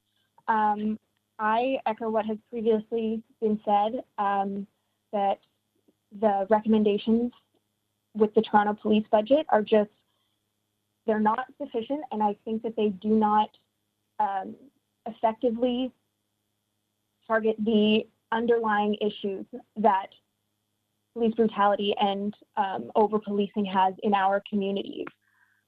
Specifically with cops in schools, I reiterate what the Black Lives Matter Toronto has been saying about removing police and school resource officers in all public schools and police and school resource officers, not just in Toronto, but across Canada. However, specifically in Toronto, this is recognizing the pipeline of how the police services are just completely ill-equipped to deal with the actual problems and how that puts specifically racialized people in harm's way. The recommendations for body cameras is a Band-Aid on an institutional issue. And so the funds that are going towards the police services, instead of increasing it with more monitoring or there needs to be an understanding that the institution itself needs to change. I'm calling because I really believe that documenting police violence is not going to be enough. There needs to be an understanding of what the police's role is, such as decriminalizing poverty, drugs, HIV, and sex work, and creating alternatives that are better suited, that employ individuals who are better suited to these types of issues rather than just crime. And I find it very disappointing as a Toronto citizen to see the police budget increase without any true fundamental changes to what is causing the problems to begin with. I yield my time. Thank you very much for your comments. We appreciate them. Board members, any questions of the deputy? Seeing none and hearing none, I want to thank you very much for taking the time to call in. We really appreciate that. Thank you and have a great day. Thank you. Juby, do we have another deputant? Yes, our next deputant is Keisha Erlinger Ford. Keisha, can you hear us? Yes, I can. All right, you're welcome to start whenever you're ready. Thank you to the board for hosting this platform and for taking my call. I understand that police officers are necessary, but I really strongly believe that the body cameras, although can be useful, having them not being held accountable, having the footage seen and investigated upon, I feel like that's a Band-Aid solution just to placate the masses and not actually help people. I also want to press upon the importance of community outreach and the importance of having the police helping the community as opposed to being seen as a hindrance. You know, I mean, if somebody needs help for mental issues, then a police officer who's trained to attack criminals shouldn't be sent out on calls of such a nature. I also believe that it's very important for us to spend our money where it's needed most.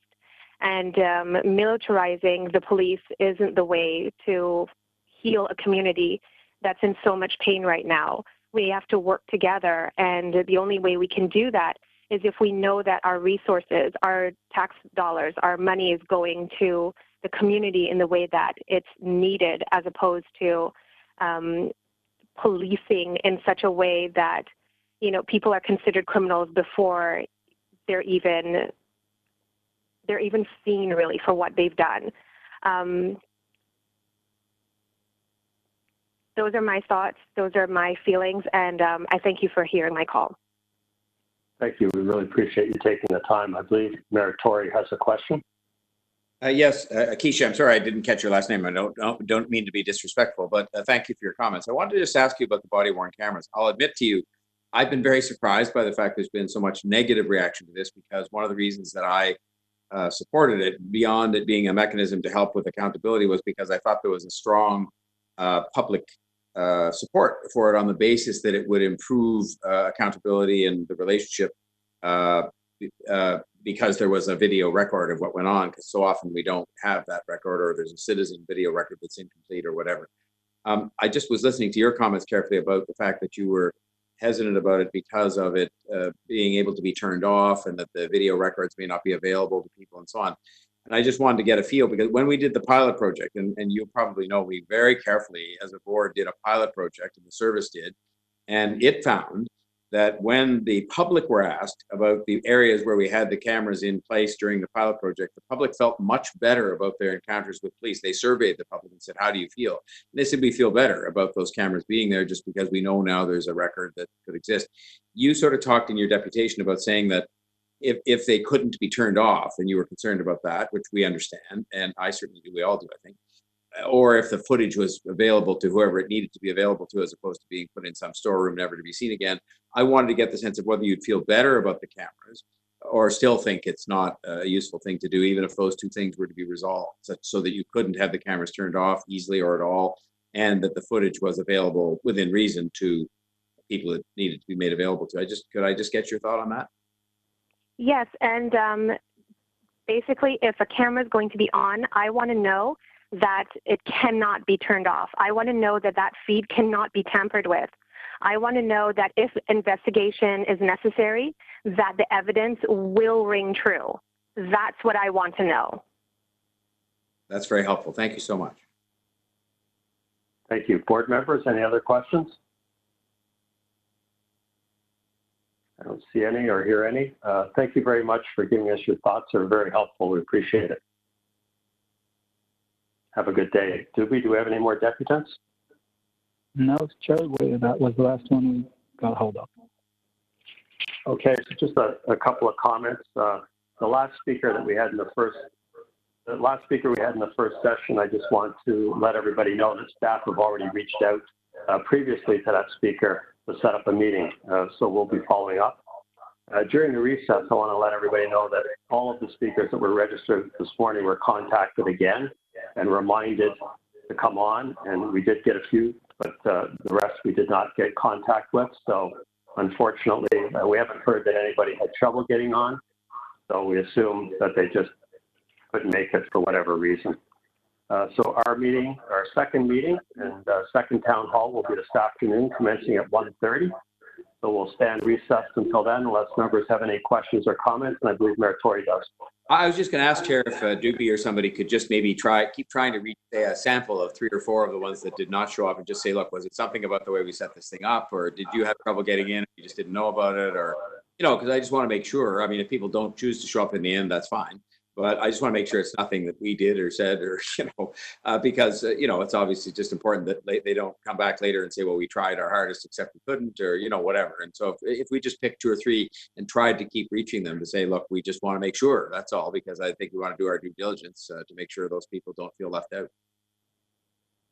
It's a good idea, Mayor Tory. We will do that, and we have emailed them all too to have a record of contacting them. So we've actually put it in writing as well. But we will do that and check a sample over the break. So I'll see everybody back at 1:30. Thank you. Thank you.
starting in about 1 minute.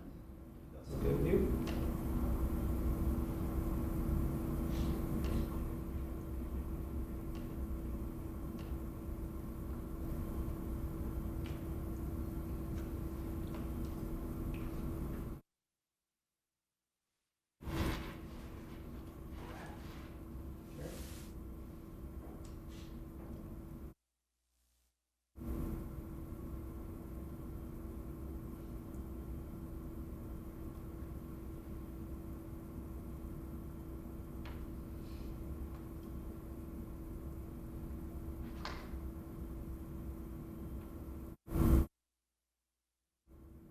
I just got a call. Is this Aaron?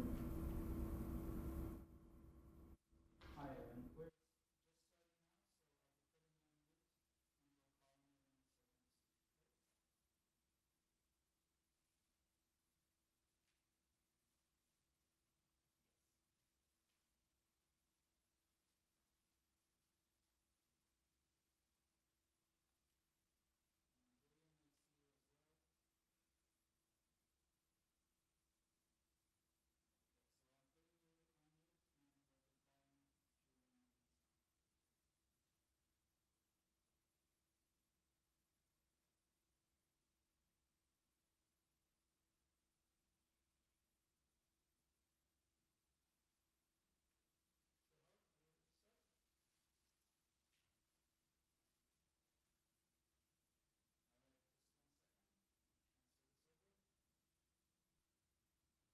Okay, we're live. Okay. Good afternoon, everyone. My name is Jim Hart, and I'm the chair of the Toronto Police Services Board. Welcome to the board's town hall meeting, the first in a series of 4. I'd like to begin with the land acknowledgement. Although this meeting is taking place virtually, we acknowledge that the land we're on as we meet is the traditional territory of many nations, including the Mississaugas of the Credit, the Anishinaabe, the Chippewa, the Haudenosaunee, and the Wendat peoples, and is now home to many diverse First Nations, Inuit, and Métis people. The board also acknowledges that Toronto is covered by Treaty 13, signed by the Mississaugas of the Credit and the Williams Treaty, with multiple Mississaugas and Chippewa bands. Today's meeting marks the first of 4 town halls that the board will be holding. We've arrived here after months of a pandemic that has seen the complete upending of what we knew to be the normal way of life. COVID-19 was causing and continues to cause many people to feel stress and anxiety amidst uncertainty. These feelings create a foundation that were overlaid by the tragic deaths of Ahmaud Arbery, Breonna Taylor, George Floyd, Regis Korchinski-Paquette, and others, leading to a global conversation on police reform, officer accountability, and the importance of applying new lenses on issues of community safety. Toronto's not any different. And even here, we've seen thousands join in demonstrations, which have become commonplace the last few weeks. We've watched these protests, rallies, and artful expressions, and we wanted to provide an avenue for members of the public to speak directly to us, the Police Services Board. When we opened the opportunity to engage members in an informal setting, hundreds of people registered, prompting us to extend our town hall to 4 days and to allow us to hear from as many people as we reasonably could. For those who are unable to register, we're still accepting written, audio, and video submissions on our website until the end of this week. All submissions will be compiled and shared publicly in the coming weeks. Our staff is also working diligently to ensure that we're capturing all of the advice, recommendations, and sentiments from these town hall meetings. And they will be exploring a variety of ways to share the final summary of these meetings, including digital, graphic, and online platforms. All of the feedback that we receive will be part of consideration of a referred report from the June 19th meeting to our August the 18th Police Services Board meeting. Before we get started, I'd like to go through some housekeeping items. All of these meetings will be chaired by me, alongside other board members. Over the course of the 4 days, you'll see different members joining us. All speakers will have 3 minutes. When your name is called, please be ready to begin. We recognize that this is an unprecedented and unconventional way to host a town hall meeting, but one that necessitated by the current context. Should we have any technical glitches, we ask you to be patient with us. And with that, Doobie, I'll ask you to start the first speaker in just a moment. I just wanted to reflect on this morning's meeting. We had a number of individuals who didn't make this morning's meeting, and we followed up with them. And I just want to assure all board members who are listening and others that none of those individuals were excluded by virtue of a technical reason. So nothing shut anybody out. Some individuals chose not to dial in, and we respect that. So Doobie, I will turn it over to you to start us off. All right, our first speaker is Hugh Mader. Hugh, can you hear me? Yes, I can. All right, so you can start whenever you're ready. Hi, I'm Hugh Mader. I'm a concerned citizen. I personally would want to request that 25% of the police budget go back into the community to fund social services that address poverty, mental health, and other causes which are the root of a lot of crime. I also insist that a new division is implemented consisting of social workers and people without guns that are first responders to mental health crises. I'm very concerned by the recent deaths of community members at the hands of police following wellness checks, particularly the deaths of Regis Korchinski-Paquette and Nejaz Choudhury. I'm confident that had the police not been involved in the capacity that they were at those two incidents, that those community members very well may still be alive. And that's all I have. Thank you. Thank you very much for your comments. We appreciate it. Board members, do you have any questions?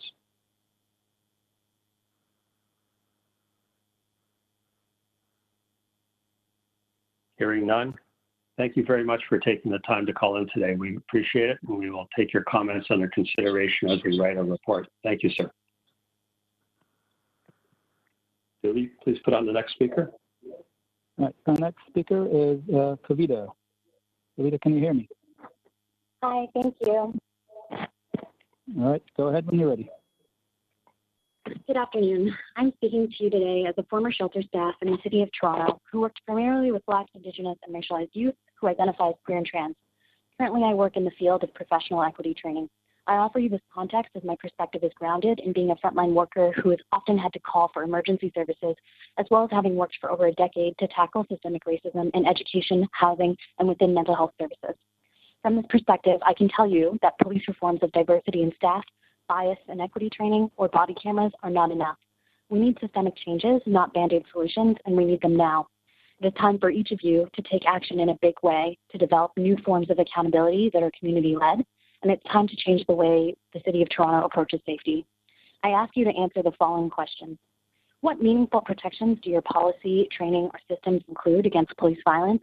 How are these made accessible to the public? How much funding has been directed towards increased militarization, tactical training, weapons, and vehicles over the last 10 years of the Toronto Police? How has this impacted police culture around use of force, and how are you measuring this? How are you using internal data, such as complaints, warnings, or how officers are partnered, to identify problems or risks among your officers? What preventable measures are you taking aside from training to ensure police violence does not occur? These are simple questions I have yet to hear any police services board member speak to, and your silence says much about who you feel accountable to, and it is not the public. There is an inherent police, and when police are not held to account for their harms, it sends the message that police are above the law, that the rules do not apply to them, but only to our most marginalized community members. Accountability is necessary. Is it only in cases of convicted harm that you will suspend officers without pay? Why is that? And when will you take steps to change that? Hiring a diverse group of officers does nothing to change the ways the city is segregated by income and race, or how this reinforces negative attitudes towards those who experience mental illness, poverty, homelessness, and anti-Black and anti-Indigenous racism. I'm speaking to my own city councilor, Nunziata here, Mayor John Tory, and those who have power to make changes at both the Police Services Board and in City Council. Equity training would not have prevented the pre-dawn raid that occurred at 2000 Shepherd Avenue on May 29th that saw battering rams, automatic weapons, and sniper rifles terrorize hundreds of low-income Black and brown families who already have strained and feared relationships with the police. Body cameras will not change the reality that a TTC fine for skipping a $3.25 fare results in a $425 ticket, whereas the average ticket price for not paying for parking is $53. These are attacks on poor and racialized people who bear the brunt of police violence and who come into contact with the law as a result of living in neighborhoods that are over-policed because of their poverty. Police violence comes in many forms, the most heinous of which is murder, and the softest of which still relies on dehumanizing someone as a suspect, rather than a community member, a friend, or an ally. It is not the time to commit more funds to studies. We have all the data we need. We know that proactive policing, aka order-maintaining policing, where continued police presence in a space is supposed to deter people from committing small crimes, statistically does not work and actually increases the risk of feelings of being unsafe for those dealing with the police, particularly Black people. You're at 3.5 minutes, so I have to hold it there and see if board members have any questions for you. Appreciate your comment. Board members, any questions? I can't see all of you on my screen, so if you have any questions, please vocalize it. Chair Hardy. Oh. Hearing no questions. Thank you very much for your comments today. We will take them under advisement, and I appreciate and respect your passion. Thank you. Thanks. Susie, can you put on the next speaker, please? Yes, the next speaker is Beverly Salmon. Beverly, can you hear me?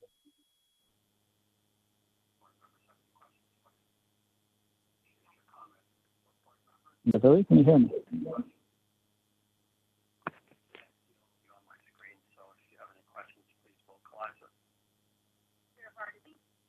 I think Beverly is listening on the YouTube. No questions. Thank you very much for comments today. We will take them under advisement, and I appreciate and respect your passion. Thank you. Put on the next speaker.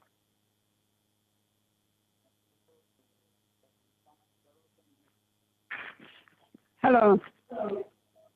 Hi there, Beverly. If you could just mute your the YouTube feed there, that would be great. And I'll just say that Jasmine will be the next speaker after you. Beverly, you can start whenever you're ready. Thank you. I have two sides to my family tree. The white side of experienced plate and interactions with the police, and the black side, not so much.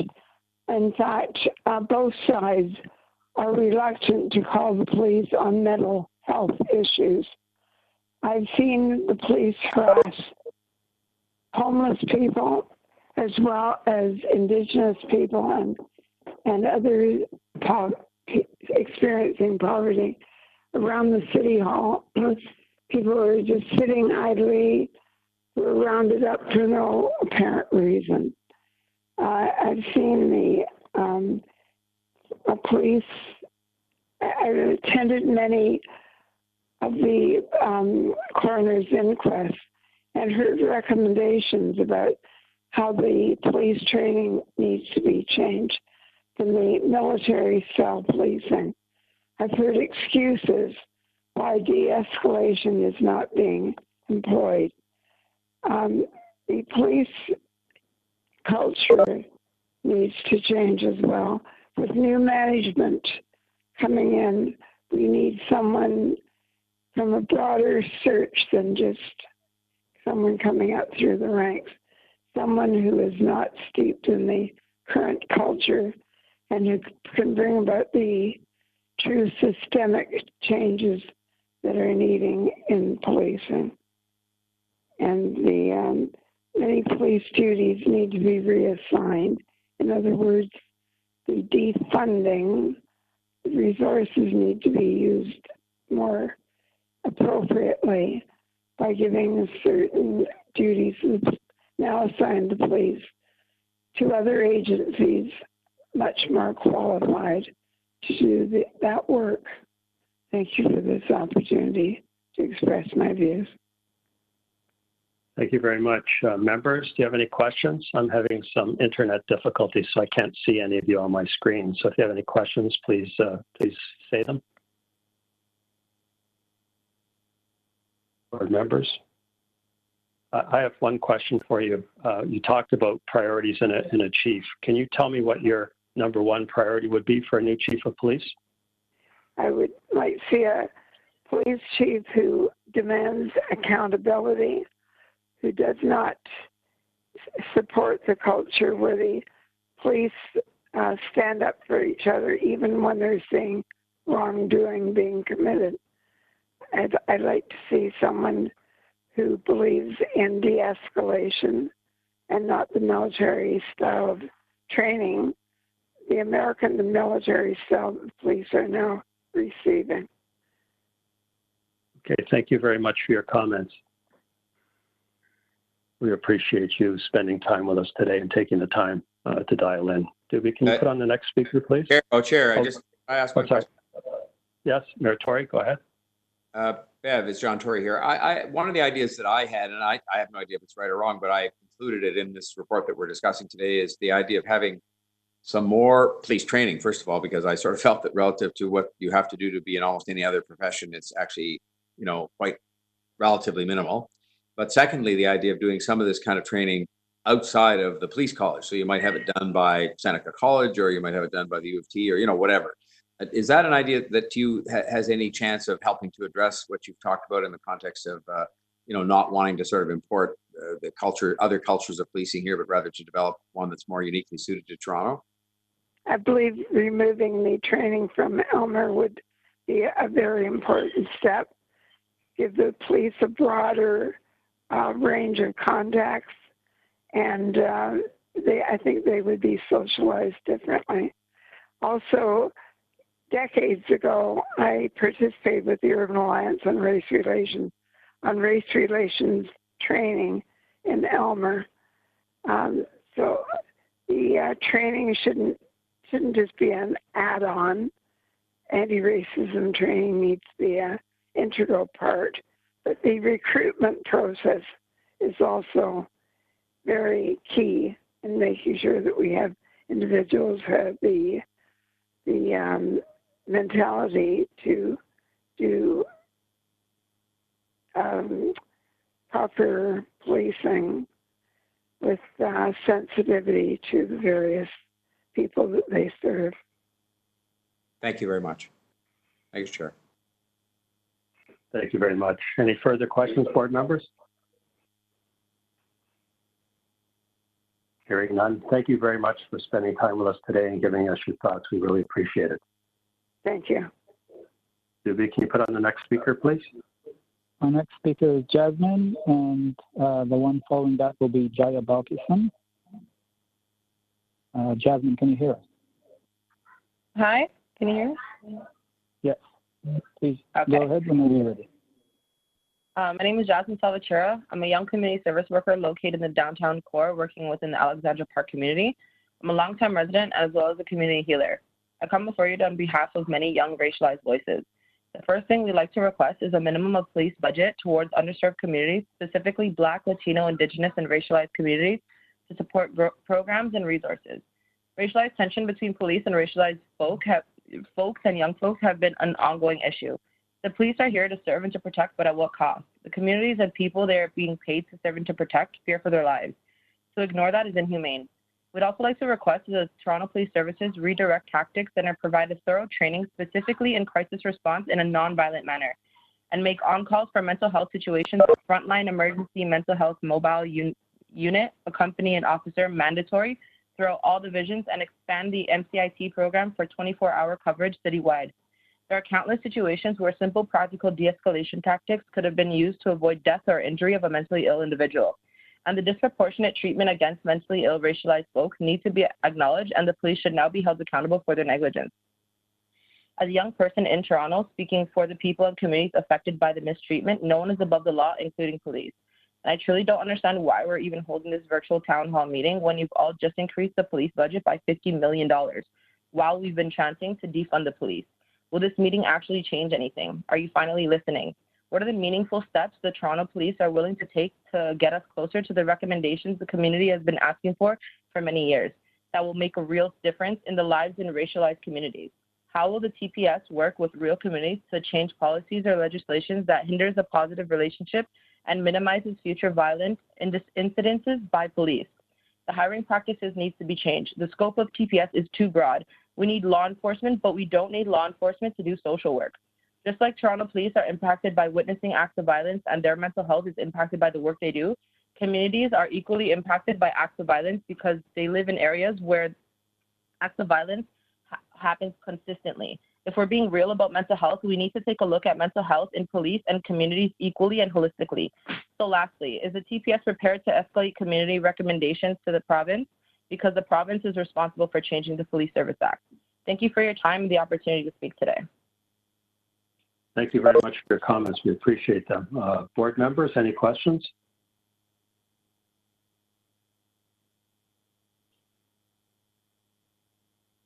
Hearing no questions, thank you again for your comments and spending time with us. We'll take them all under advisement. Thank you. Maybe can you put on the next speaker, please?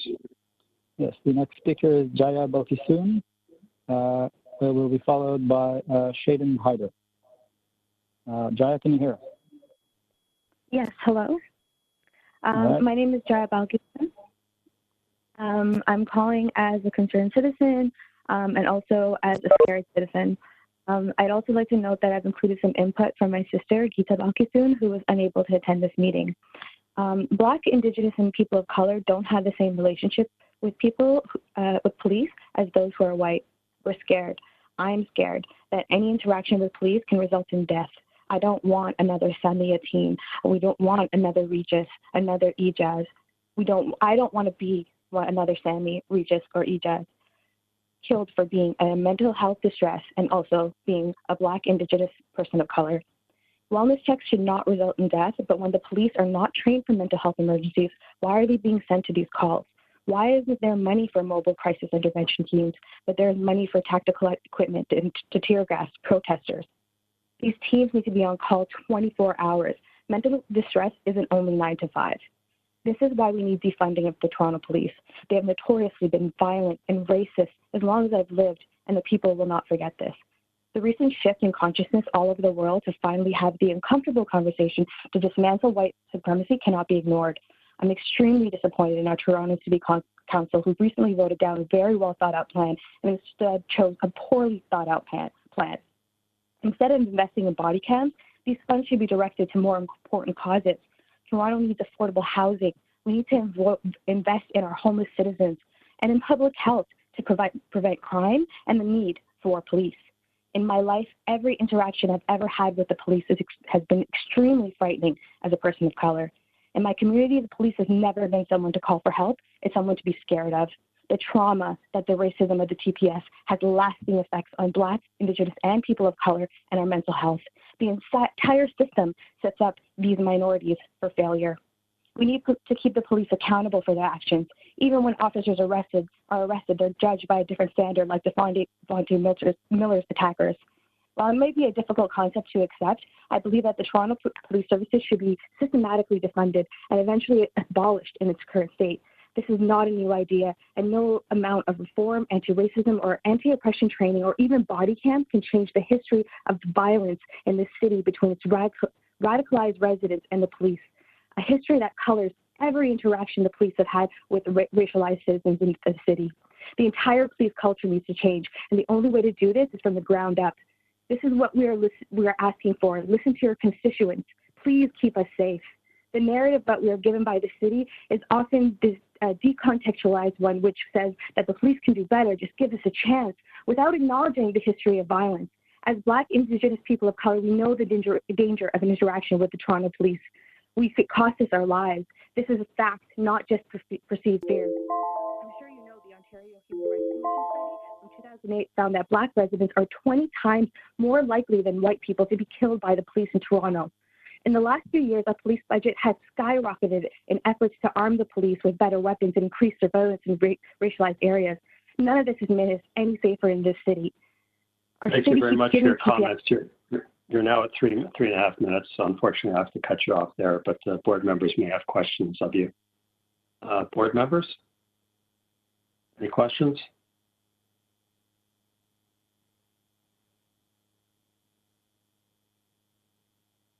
Hearing none, I want to thank you for your passion and Staff have taken notes of the things you've said today. Thank you very much for dialing in. Thank you. Thank you. Doobie, could you put on the next speaker, please? Yes, our nenext speaker is Just Shaden before that Hyder. speaker starts, I can let people know that on the call right now, we have Mayor Tory, Vice Chair Molinar, Upla Chandrasekaran, Councillor Nunziata, and myself, Jim Hart.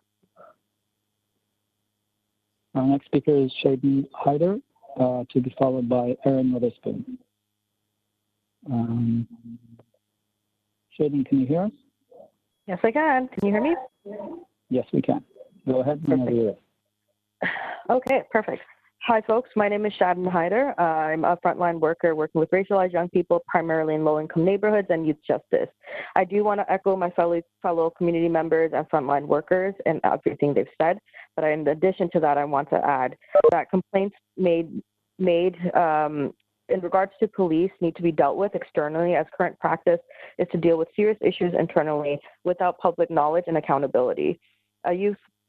So, and what I was speaking to specifically is complaints against police abuse. And so in my experience, a youth was beaten by an off-duty officer, including the division officers falsifying facts of the incident. OIPRD provided ample evidence of the assault, including videos. The process took 5 years. Not once did I see the offending officer. The courts did not allow for the trial to continue due to loopholes in the internal processes. As per the YCJA, youth court issues are to be completed within 2 years. So why did this take 5 years when the young person was a victim? Yet police internal trials take longer when young people are victims, which shows that TPS believes it can exist outside of the justice system. This is not the only time I've been through this process with young people, especially in my role. And my question is, who is holding the police accountable and who protects us from the police? Thank you for your comments. Board members, do you have any questions?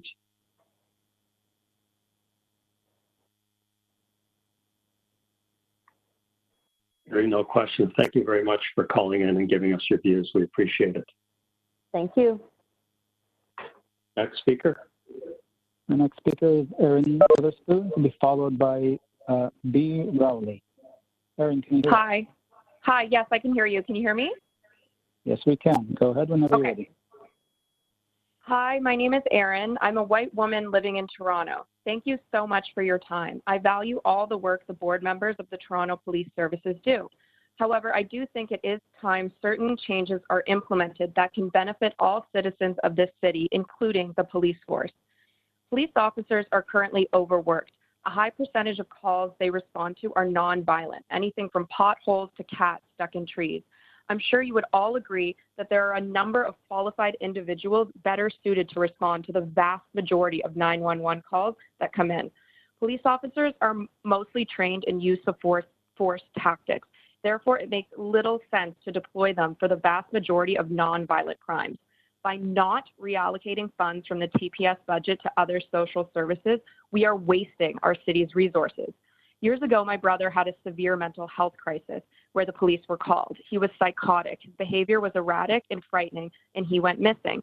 When police found him, they drove him to my mother's house and just dropped him off. They claimed a wellness nurse would check on him the next day. That never happened.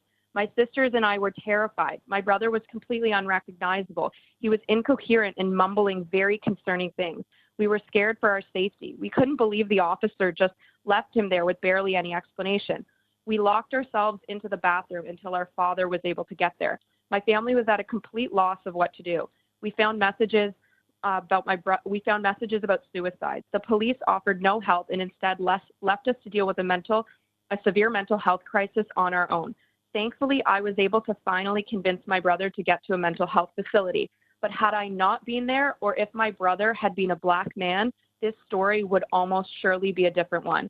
I'm sure you can all agree with me. It's time we start deploying mobile crisis workers to respond to mental health incidents like this instead of the police. There have been countless studies and too much real-life evidence. The police, in the presence of a mental health crisis, escalate the issue and actually cause more harm. And it also makes much more sense from a city budget perspective. I see ways we can be smarter with the taxpayer dollar. 86% of police in Toronto make over $110,000 per year. A crisis worker on average makes a yearly salary of $58,000. A security guard makes an average yearly salary of $34,000. So why as a city are we so eager to deploy one of the most expensive public servants? Cities all around the United States, from Los Angeles, Baltimore, San Francisco, Maryland, Minneapolis, are reallocating their police budgets to better suited social services. I understand that change can be frightening and the tendency is to affirm the status quo, but we can no longer ignore the system is not working, and I'm sure you wonderfully smart people agree. So please reallocate some of the TPS budget for 2021 and help build a better, stronger Toronto. Thank you. Thank you for your thoughtful comments. Board members, any questions? And I can't see all of you, so if you have questions, just speak up.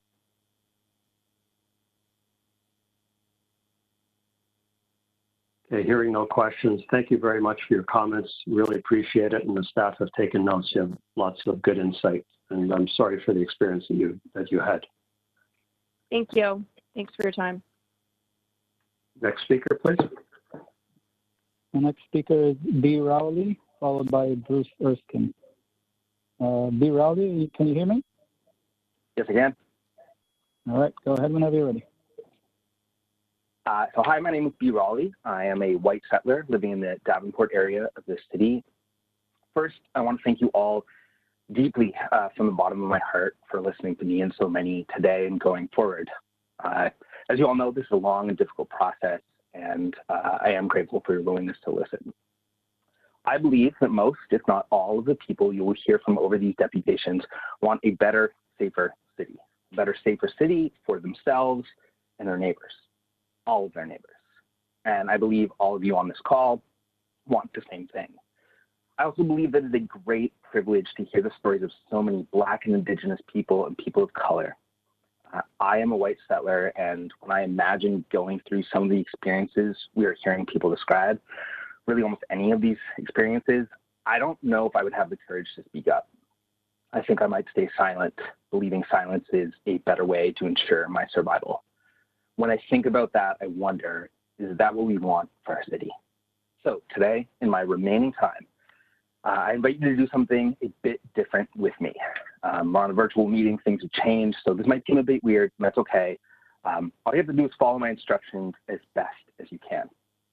For a moment, I invite you to pause with me, close your eyes, lower your gaze, and take a deep breath. Now, imagine you are afraid.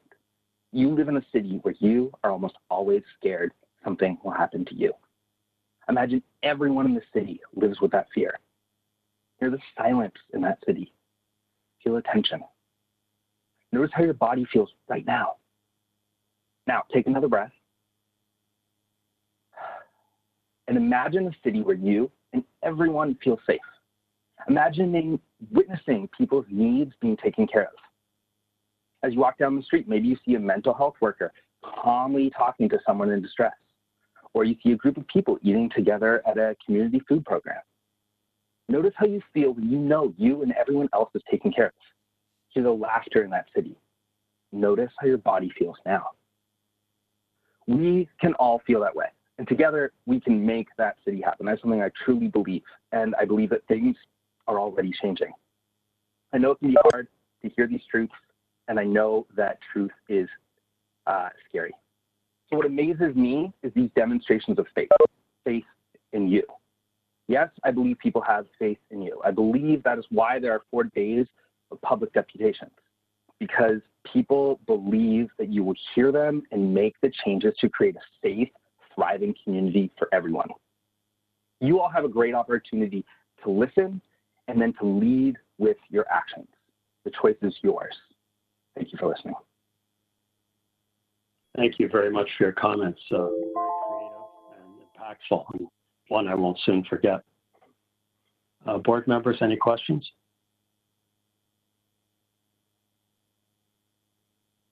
Seeing no questions and hearing none, I'll go on to the next speaker. Again, thank you for your creativity. Thank you.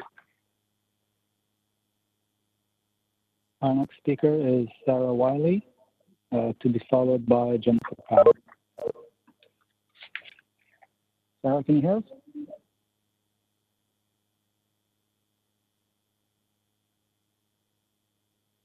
Sarah? All right, we'll move forward, and we'll get back to Sarah shortly. Jennifer, can you hear us? Yes, Jennifer Power. Yes.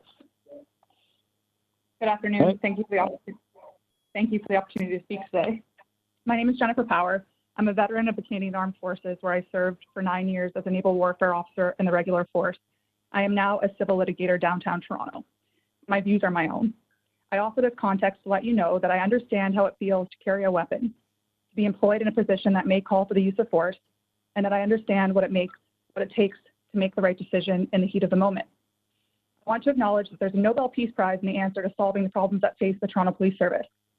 To say that issues of systemic racism, mental illness, homelessness, trauma, violence against women are complex is a gross understatement. However, we as a community must continue to push for better, for the ideal, for the vision of the world and of Toronto that we want to live in. I personally have always felt a sense of duty to serve my community and believe that those who have also heard the call to serve are among some of the most loyal and ethical people I've ever known. However, the scope of response and the scope of duty has become too broad, and the preservation and maintenance of that loyalty and of those ethics could be in jeopardy. The Toronto Police Service are not adequate first responders to mental health crises and are even more ill-equipped when mental illness intersects with race, poverty, gender, and sexual orientation. Frankly, police are not the right people for the job. As a veteran, I'm troubled by the comparison to militarization or military tactics, but I do understand it. It is frankly bizarre that the military's rules of engagement are more strict than the Toronto Police's over its citizens. The Toronto Police are not dealing with a known enemy of the state. These are citizens, average humans. Even a convicted criminal is not an enemy. From a military perspective, there is no greater show of courage and discipline than to withhold force until absolutely necessary. And from being on military operations, I understand that when the mandate is too big and a mission becomes unmanageable, it is time to call in for reinforcements. But frontline workers need to be supported in making that judgment call that the mandate is too big, and also need to be able to call for reinforcements and have those reinforcements be there. There is more courage and honor in recognizing when a task is too large, and there's no shame in reaching laterally and vertically for support.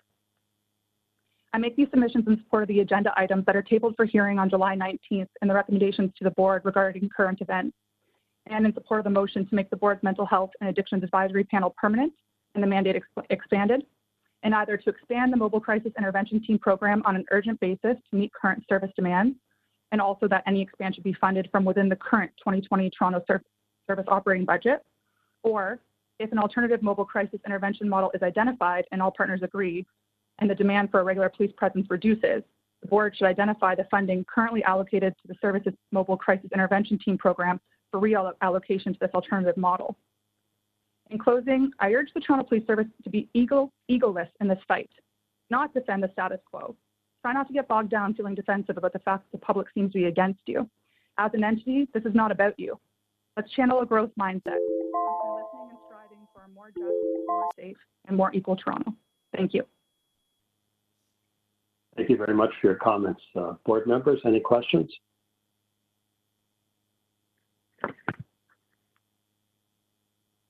I just have one question for you.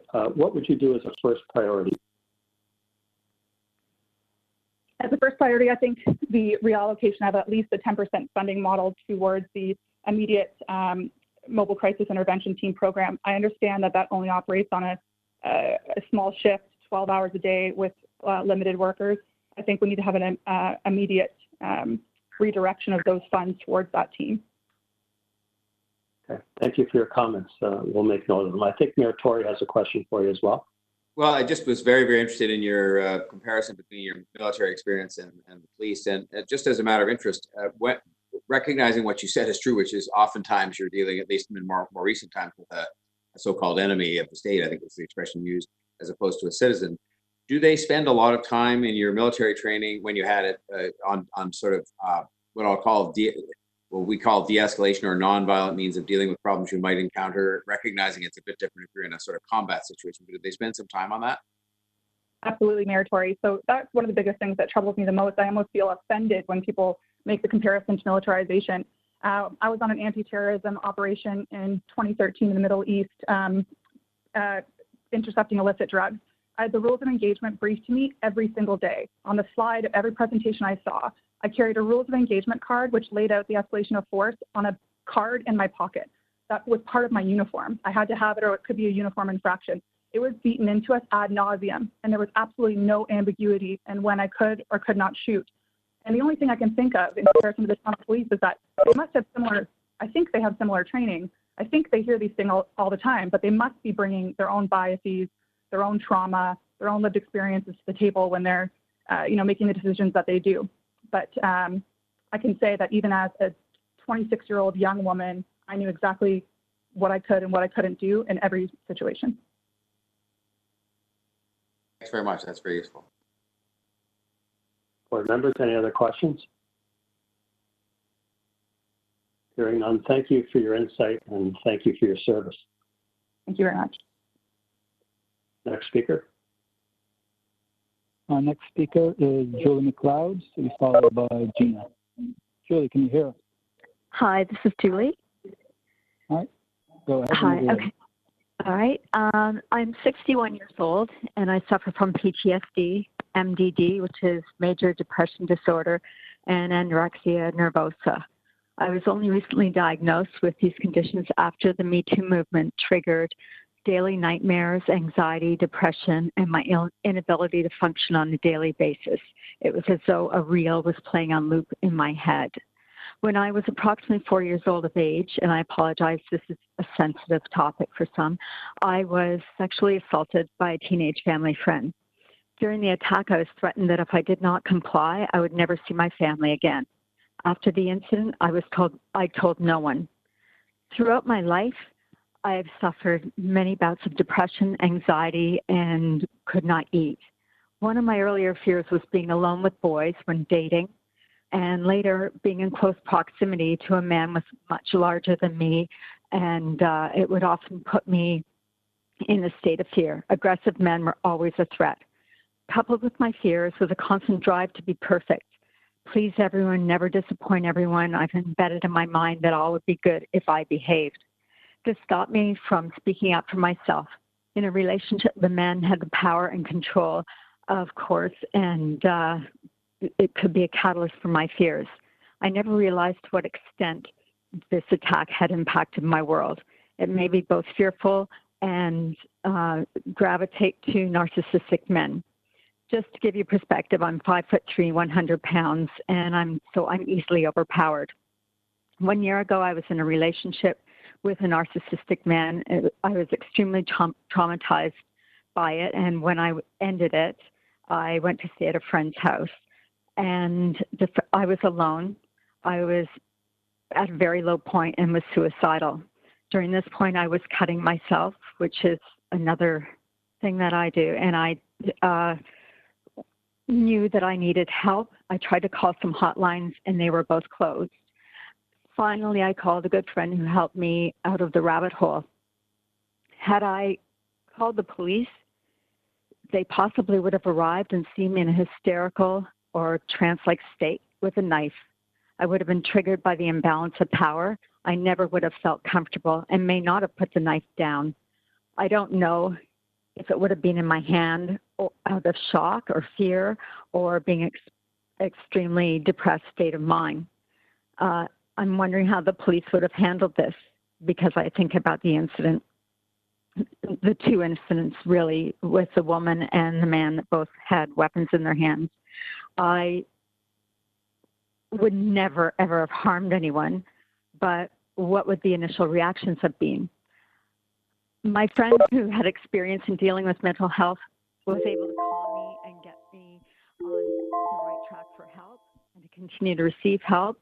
But that wouldn't have happened had I only had the police to turn to. Thank you very much for your comments. You had 3:15, but very powerful stories. Thank you. Thank you for sharing them. Thank you. Board members, questions?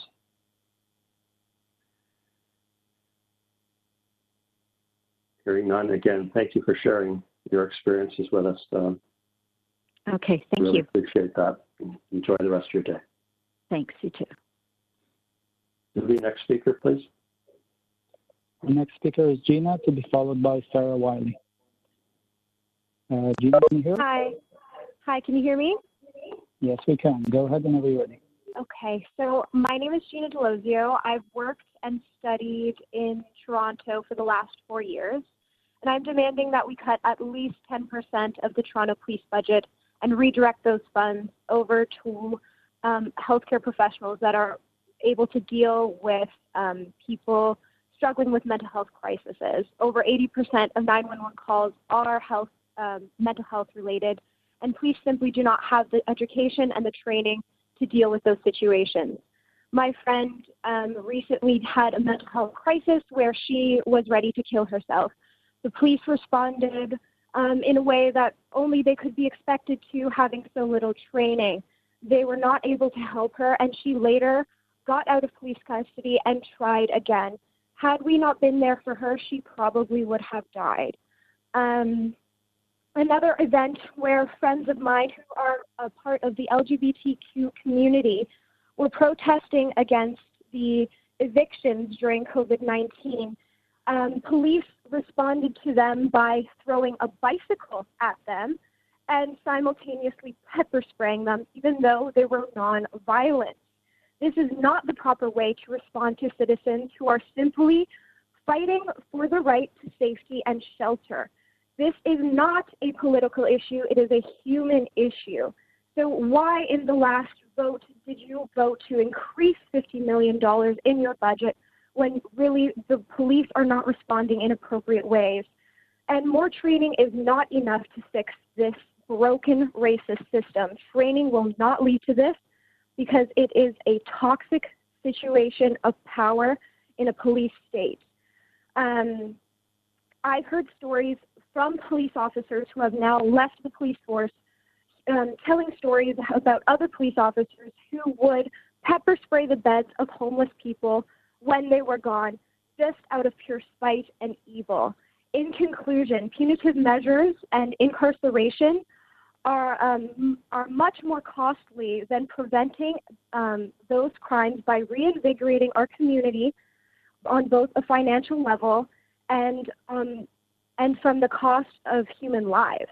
This isn't a political issue, it's a human issue, and I'll say that a million times over, and that's all I have to say. Thank you. Thank you very much for calling in. Board members, any questions?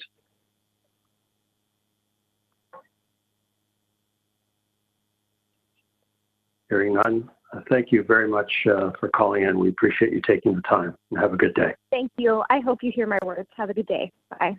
Thank you. We did.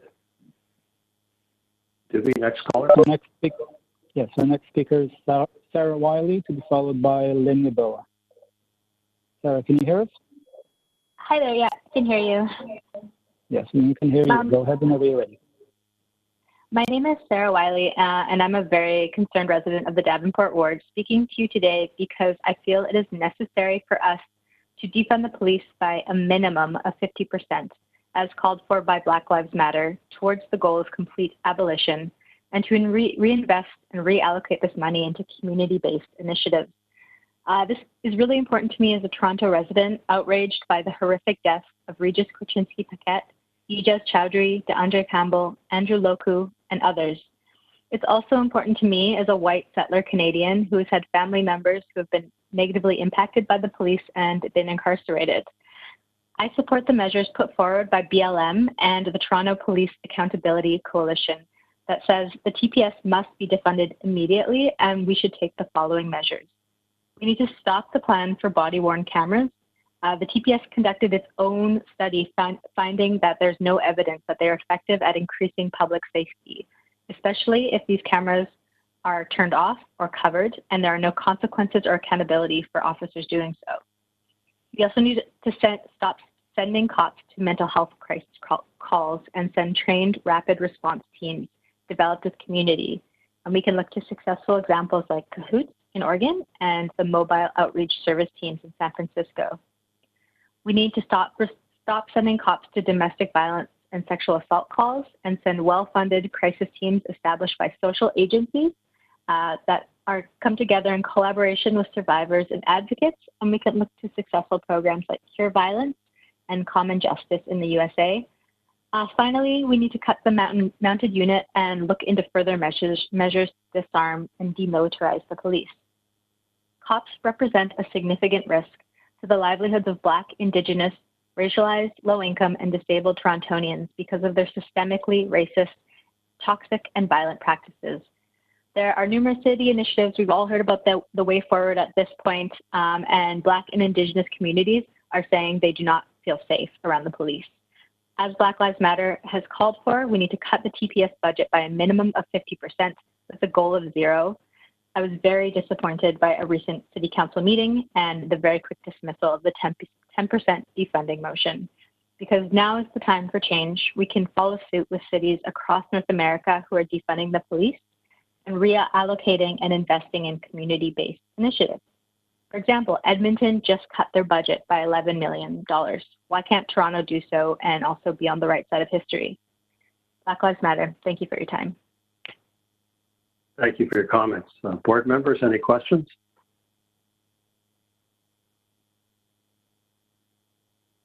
Hearing none, thank you very much for taking the time to call in today. We appreciate it. Thank you. Julie, next speaker. Our next speaker is Lynn Yabo, to be followed by Meg. Lynn, can you hear us? Yes, I am here. Thank you. My name is Lynn Yabo. I'm a Scarborough native. And I'd like to start off by saying Black, Indigenous, people of color lives matter. Andrew Boku, Sammy Yatin, Michael Eladon, and Regis Korchinski Paquette mattered. The fact that this town hall has been divided between 4 meetings truly highlights Toronto citizens' deep concerns. We understand that community requests have been made, but regrettably unanswered or rejected in the past. And so with that said, we're no longer asking for considerations to fund the Toronto Police Services. We're demanding for justice. The Toronto Police Services is meant to serve and protect its diverse communities, and this has not been done. We do not feel safe. We continue to experience immeasurable violence, death, grief, trauma at the hands of the police. All the while their budgets and paychecks are being expensed by us, the taxpayers who are suffering. Former Chief Police Mark Saunders commented that he would not send a nurse to a domestic violence situation, yet he comfortably and consistently sends poorly trained biased police officers who display systemic anti-Black cognitions and behaviors. Honestly, good riddance. We need this change. Mental health resources are severely underfunded in Toronto.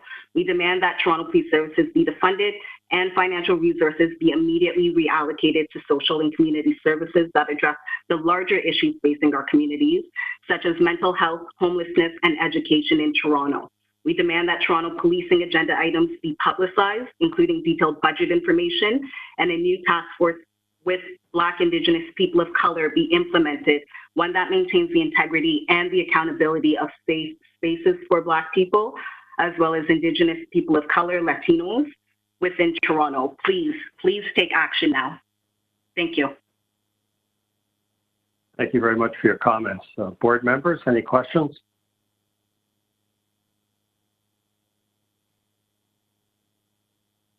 Hearing none, thank you very much for taking the time to call in today. We appreciate it. Thank you. Next speaker. The next speaker is Meg, to be followed by Julian Lux. Meg, can you hear us? Yes, can you hear me? Yes, we can. Go ahead whenever you're ready. Thank you. Good afternoon. My name is Meg. I am speaking today as a concerned citizen. It is my privilege and responsibility to speak here today. We can all acknowledge while living through this COVID pandemic, it is exposed like never before Canada's caste system, wherein the color of your skin determines how you will be treated in our community, especially by the police. It is imperative that our tax dollars be divested from the police and reinvested into marginalized communities who have been oppressed because of unfair police practices. So many of us are taking to the streets in protest and will continue to do so until our concerns are heard and fair action is taken by our governing bodies, the police board, and the police themselves. I can no longer accept having my tax dollars fund the current police system, which fosters systemic oppression and brutalization of Black, Indigenous, immigrant, homeless, LGBTQ+ people. In Toronto alone, a Black person is 20 times more likely to be shot by police than a white person. That is a state of emergency. Reform is not enough to fight systemic racism and implicit bias in the police force. Increased spending and adding body cams is not the only answer. Even with the presence of police body cams, who will hold the police accountable? 15% of police misconduct is investigated by the SIU, which is also run mostly by police officers, and 85% of those cases are handled by police. It is impossible for the police chief to fire an officer, even if they are charged with assault. Even suspension without pay isn't an option. There is zero accountability to the community, and that is a big problem. Despite having a massive budget of over $1 billion annually, police are still not equipped to prevent the deaths of those experiencing mental health distress. Since April, we've lost Regis Korchinski-Paquette, Rodney Levi, DeAndre Campbell, Chantal Moore, and Ijaz Ahmed Choudhury, just to name a few important souls. How can a white man ram his truck through the gates of our Canadian Prime Minister and Governor General's residence on July 2nd, fully armed and uttering threats, be talked down by police and safely arrested after 2 hours, while 5 unarmed Black, Indigenous, or persons of color are murdered by police during a wellness check? Needless death, demonstrating who is and isn't considered important by police. Yes, we have a community-wide emergency. Today's police system, created long ago using racist architecture, still shapes our present laws and enforcement. And we call this safe. We need to dismantle and rebuild for everyone's sake. We can do better, and we must. Defunding the police means investing in effective alternative services for crisis intervention, mental health counseling, and housing. Reallocate the defunded police budget to community BIPOC-led organizations that offer services to communities pushed to the margins by white supremacy built into our systems. The fact City Council is mostly white or white passing is also worth mentioning. We are learning, myself included, that we have never experienced racism. We don't know the fear of being stopped just because of the color of our skin. I'm white. We need to own this and act on behalf of those who fear for their lives daily in the streets. This is an emergency. Moving forward with useless reforms is a commitment to racism. What are you prepared to do? How will you be remembered at this point in history for what you did or did not do? Thank you for your time. Thank you very much. Thank you for your comments. Board members, any questions?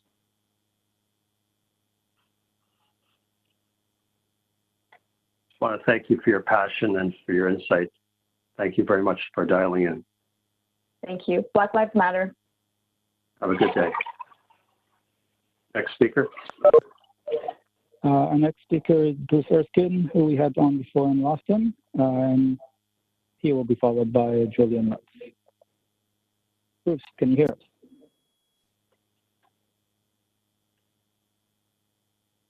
Bruce, can you hear us?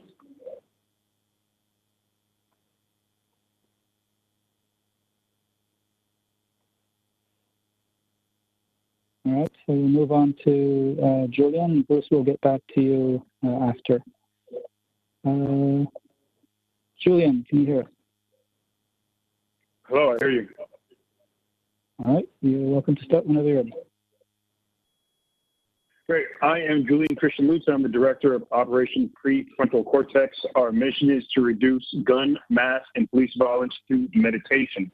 On my website, you can find this information I'm about to speak on, op-pfc.com. We have a PDF you can download called Mindful Policing. So here's the facts. The stress that we know police officers go through every day damages their brain. I need to say that again. Stress damages the brain. It shrinks the prefrontal cortex, that is the part of the brain that is involved in decision making. It shrinks the hippocampus, that is part of the brain that is involved in learning and memory. It enlarges the amygdala, that is the part that regulates emotions. And then if the stress is constant, the hippocampus and the amygdala hardwire in the fight or flight response of that person. So this is what is happening with our police right now. A study from the University of Sao Paulo found that the prefrontal region is affected in police exposed to traumatic situations. Since this is an area involved in cognitive function, such impairment has direct implications on the performance of the profession. A stressed out police officer will be more likely to resort to intimidation or aggression when confronted with ambiguous situations, which can lead to inappropriate or even violent actions. Misreading a potentially volatile situation would mean putting oneself in danger or shooting of an unarmed suspect or bystander. Self-induced lack of control over automatic defense responses constitutes a problem endemic to high-risk professions such as the police. Difficulties controlling automatic defense responses may not only impair split-second decision under threat, but also increase the risk for and persistence of post-traumatic stress disorder, symptoms. Over 30% of young, inexperienced police recruits develop stress-related symptoms after being exposed to a life-threatening situation. Many of the situations that we have going on with our police officers is a result of the stress of the job. This is the science. These are the facts. Okay, how do we fix this? Well, meditation changes the brain. Meditation gives volume to the prefrontal cortex, gives volume to the hippocampus, and shrinks the amygdala, the exact opposite of the violent and aggressive brain. Again, in the PDF that you can download off the website, there is a quote from an Oregon officer who practices mindfulness. He says, mindfulness opens up the space in which we make decisions. We're not so linearly focused or so stressed because we are under threat. We may still be under threat, but because I'm regulating my stress response and my emotions, anger, fear, and ego, which is a huge problem in our culture, I'm more aware of my options. Officers who learn mindfulness skills reported significant improvement in self-reported mindfulness, resilience, police and perceived stress, burnout, emotional intelligence, and difficulties with emotional regulation, mental health, physical health, anger, fatigue, sleep disturbances, and less likely to inflict physical harm or have anger outbursts. Preliminary analysis of the latest study from Pacific University in Oregon with 60 police officers shows there was a reduction in alcohol use by police officers, a reduction in self-reported aggression, and reduction in cortisol levels. So meditation will not only affect how our officers react with the public, but will improve their personal lives. Because the thing that does not come up often is that the stress of the job not only makes its way into the streets, it makes the way into the home. Police officers use more drugs, use more alcohol, and are more. I have to wrap you up. We may have questions from board members because we're at 3.5 minutes. Board members, any questions? Tori, I believe, has a question. Well, Julian, I was familiar, and I must confess, perhaps I wasn't paying adequate attention to your advocacy on behalf of using meditation for some of the young people in the neighborhoods, but you would also then be an advocate for this being a part of police training or something that the police would do beyond, like training happens in a burst when they first get recruited. And then they have annual training, which is really a relatively modest number of days that happen over the course of a year that they're all required to do. But I wouldn't have thought this would be necessarily something that you could do on that basis. You'd have to sort of build it in somehow. Just tell us how you would build it in, or how have they done it where in places you're referring to that where meditation and mindfulness has worked to help the police do their job better. Our police should be learning as they're training to become police officers. There should be part of that training should be in mindfulness for themselves and trauma mindfulness. There are types of mindfulness you can learn for other people. So there'd be more, again, their own practice and the practice for when they go into the communities. There is a program, again, in the PDF on the website, Mindful Badge. It's very mindfulbadge.com. Police officers started up. So there are police officers who have tailored mindfulness for the job. Police officers should be meditating every day. Every day, we expect them to have a level of competency in their physical performance, a level of competency in firearm performance. There should be a level of competency in their mindfulness. I need to repeat this. The stress of the job damages the brain.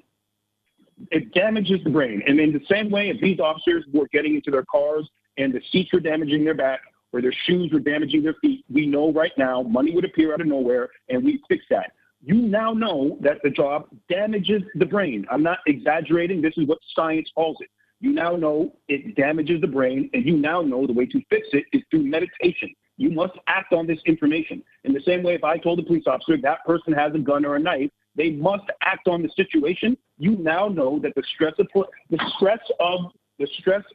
policing damages the brain. You must do the right thing and begin to implement mindfulness. You have to do it. I don't know how else to make this clear for you guys.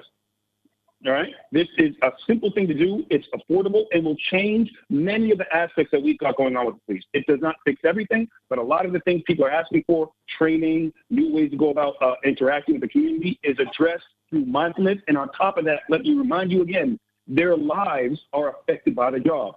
Domestic abuse, drug abuse, alcoholism is rampant through our police officers. And of course, the code of silence, they don't do anything. Let me remind you about the police officer that just took his life at the police station downtown. Do you remember this? He shot himself in the head in the parking lot. I'm sure we all remember this happening. That was him screaming out for help. That is a scream for help. You don't shoot yourself at your place of work unless you're trying to make a point. And I believe, if I believe correctly, he was involved in a life-threatening situation and never got over it. Okay? This is how we help our officers. This is how we help our community.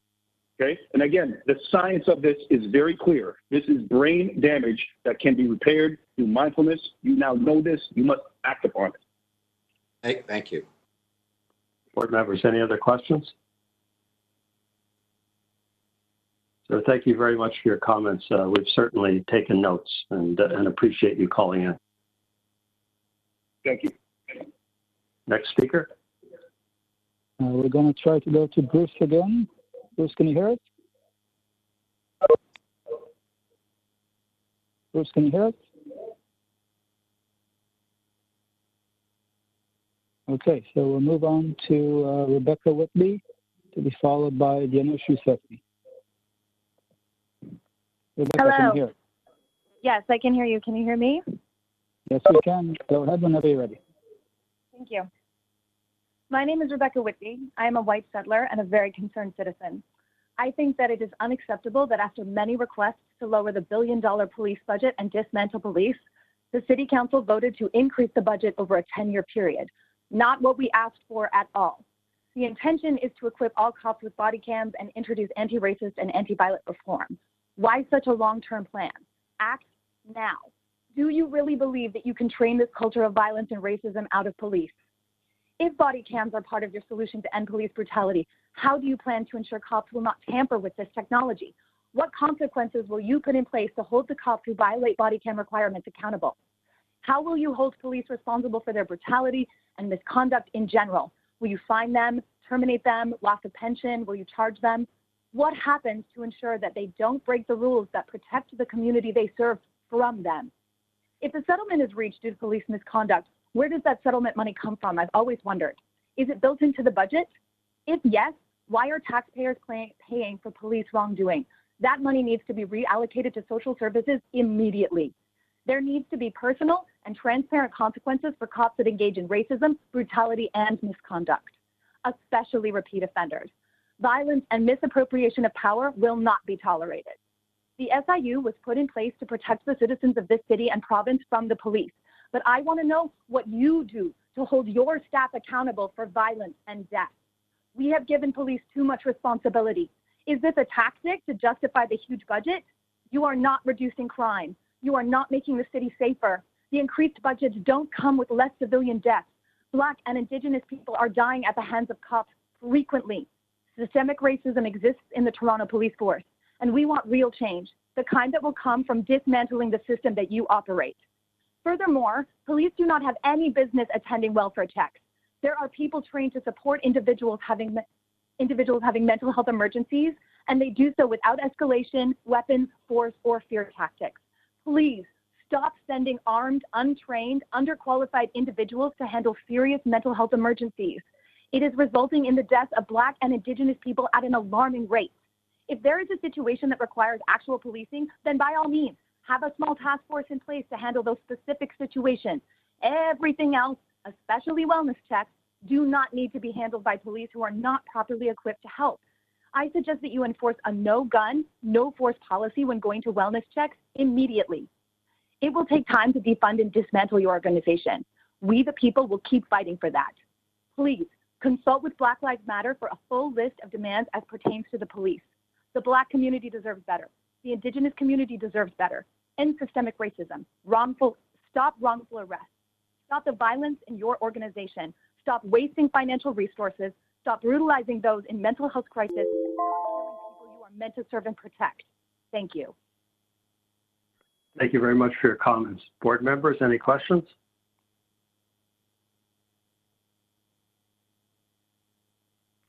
Hearing none, thank you very much for calling in. We really appreciate it. Next speaker is Dinesh Yousefi, to be followed by Justine. Dinesh, can you hear us? Yes, can you hear me? Yes, we can. Go ahead whenever you're ready. Okay, great. Thank you very much. I've been asked to combine the deputations of two separate organizations, the Law Union of Ontario and All In Advocacy. So hopefully I'll have a few extra seconds. Members of the board, thank you. Leadership is not measured by declaring the obvious. There is systemic racism.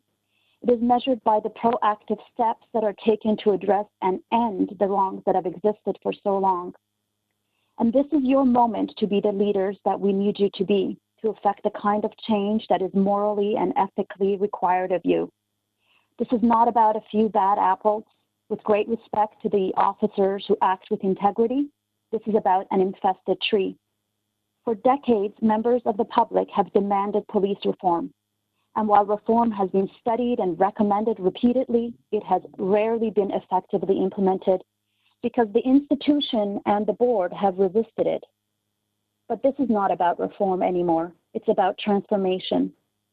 While there's plenty of room for immediate and long-term reform, and I'll get to those later, the board should be advocating for complete transformation of policing. Start with who gets in the door and is admitted to policing schools, and vet for empathy, for ability to de-escalate, for compassion. Start with the education that police officers receive. Change the philosophy to replace those aspects of policing that promote hierarchy and abuse of power. As the board, you can lead and advocate for that transformation. In the meantime, there's plenty that the board should have done long ago and must do immediately. Remove police officers from those areas where armed police are clearly not needed and where they're often harmful. For example, we don't need police officers to ticket or regulate homeless persons, often for petty bylaw or provincial offenses. We don't need officers to access first responders to routine mental health calls, as you've heard over and over. Stop the over-policing and harassment of Indigenous people.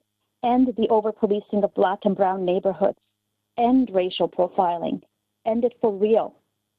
We don't need officers to be engaged in traffic stops and other Highway Traffic Act matters where police officers are not required. Direct that frontline officers not carry guns. This is something that is done in some other jurisdictions, and it is doable. Make accountability count. Officers who have engaged in misconduct, particularly breach of trust and excessive use of force, should no longer interact with the public. Better yet, take them off the public payroll. Personal financial responsibility might mean something. Stop police brutality by issuing a comprehensive use of force directive and make it public, and advocate for change at the provincial level so that we have very clear, comprehensive guidelines on excessive use of force. Chokeholds should be banned. The use of tasers and other such weapons should be completely restricted. Improve governance. Demand a comprehensive and detailed budget from police. It needs to be line by line and activity by activity. Don't let police use the opaqueness of the budget as an excuse to resist cuts or changes to the police force. Failure to take strong, decisive, and immediate steps to address the insidious depth of systemic racism and abuse of power within the police force is a failure of our leadership. It's our failure as a society. We urge you to lead at this moment before more people suffer. Do not falter. Thank you. You're almost 4 minutes, so I have to cut you off here. I'm sure board members may have questions. I finished. Thank you.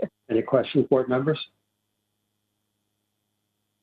I have a question I'd like to ask you. You mentioned about we have to change who gets in the door to policing. Can you give us some recommendations what you would change? Yeah, and of course, its recommendations are tough when we don't have enough information. But one of the things that we do know, for example, there are studies that suggest that when people who have another degree, so officers who come into training school with a BA or a BSc, an undergraduate degree, are less likely to react with violence when interacting with the public. So that is one of the things that could be looked at. But I think that we also need to look at how the emotional and mental health of officers are assessed when they get in, what their underlying perspectives are on dealing with the public and the idea of policing, so that we can early on weed out and address any internalized systemic racism, internalized and systemic racism that might exist. We need to look at that. And when it comes to mental health, I agree with those who've spoken earlier who talk about the importance of the continuous checking in with officers.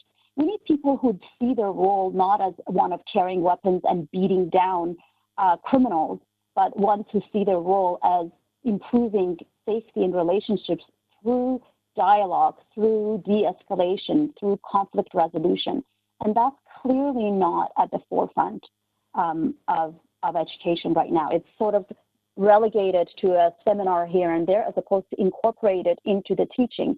Just like the woman who spoke earlier who was in the military was speaking about how this is ingrained in those who go into military school. We need to make sure that people who come into policing are open to that and that it's also an integrated part of their education. Thank you very much. Board members, any other questions?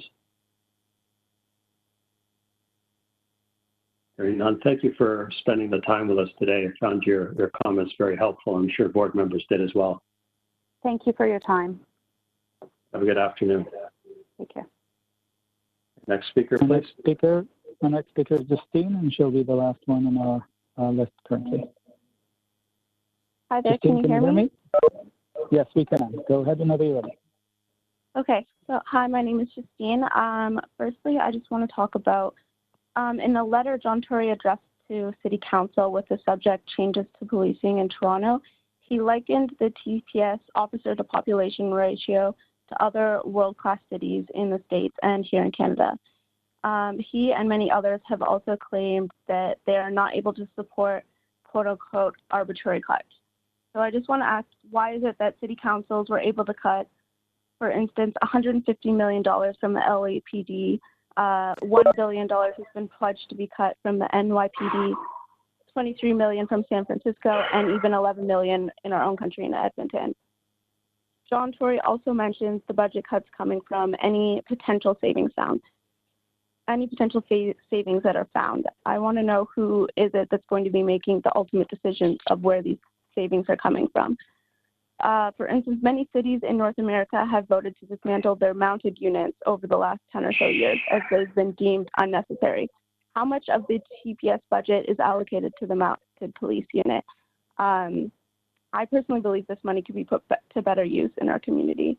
And additionally, I'm wondering if the new police chief will be making $300K to $400K per year as well. And will these people who are deciding where these savings come from, I would like to know why they think it's necessary for the police chief to make a higher salary than the premier or even the prime minister of our country. And that's everything that I have to say. Thank you. Thank you very much for your comments. Board members, any questions? Hearing none, thank you very much for taking the time to call us today. We appreciate that. Have a good afternoon. Thank you. Shahad, we have one more person who joined us. It's Bruce. I hope we can hear him this time. Thank you. Bruce, can you hear? Am I there? Yes, you are.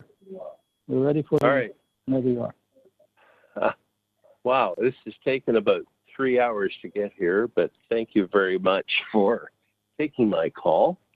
By the way, I called in to Luby or Doobie approximately 12:45 p.m. and I've been able to listen in on all subsequent calls prior to connecting, including Mayor Tory's call at approximately 1:15. So much for privacy. Now, when I originally registered for this meeting, I thought I was registering to listen, not speak. And now, after some arm twisting and by a number of my colleagues, I was convinced to say a few words.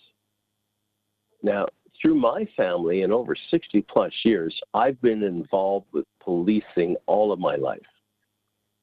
I've dedicated about 27 years of volunteer service to the Toronto Police Service.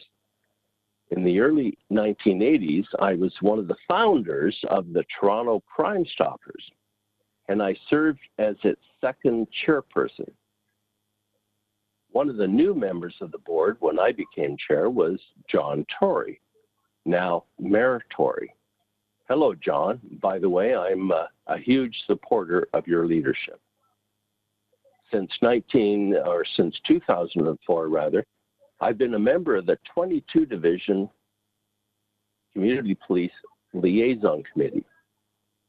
In 2012, at the request of Chief William Blair and Toronto Police Service Board Chair Dr. Alec Mukherjee, I facilitated an ad hoc group made up of assigned Toronto Police Service members as well as CCC and CPLC volunteers.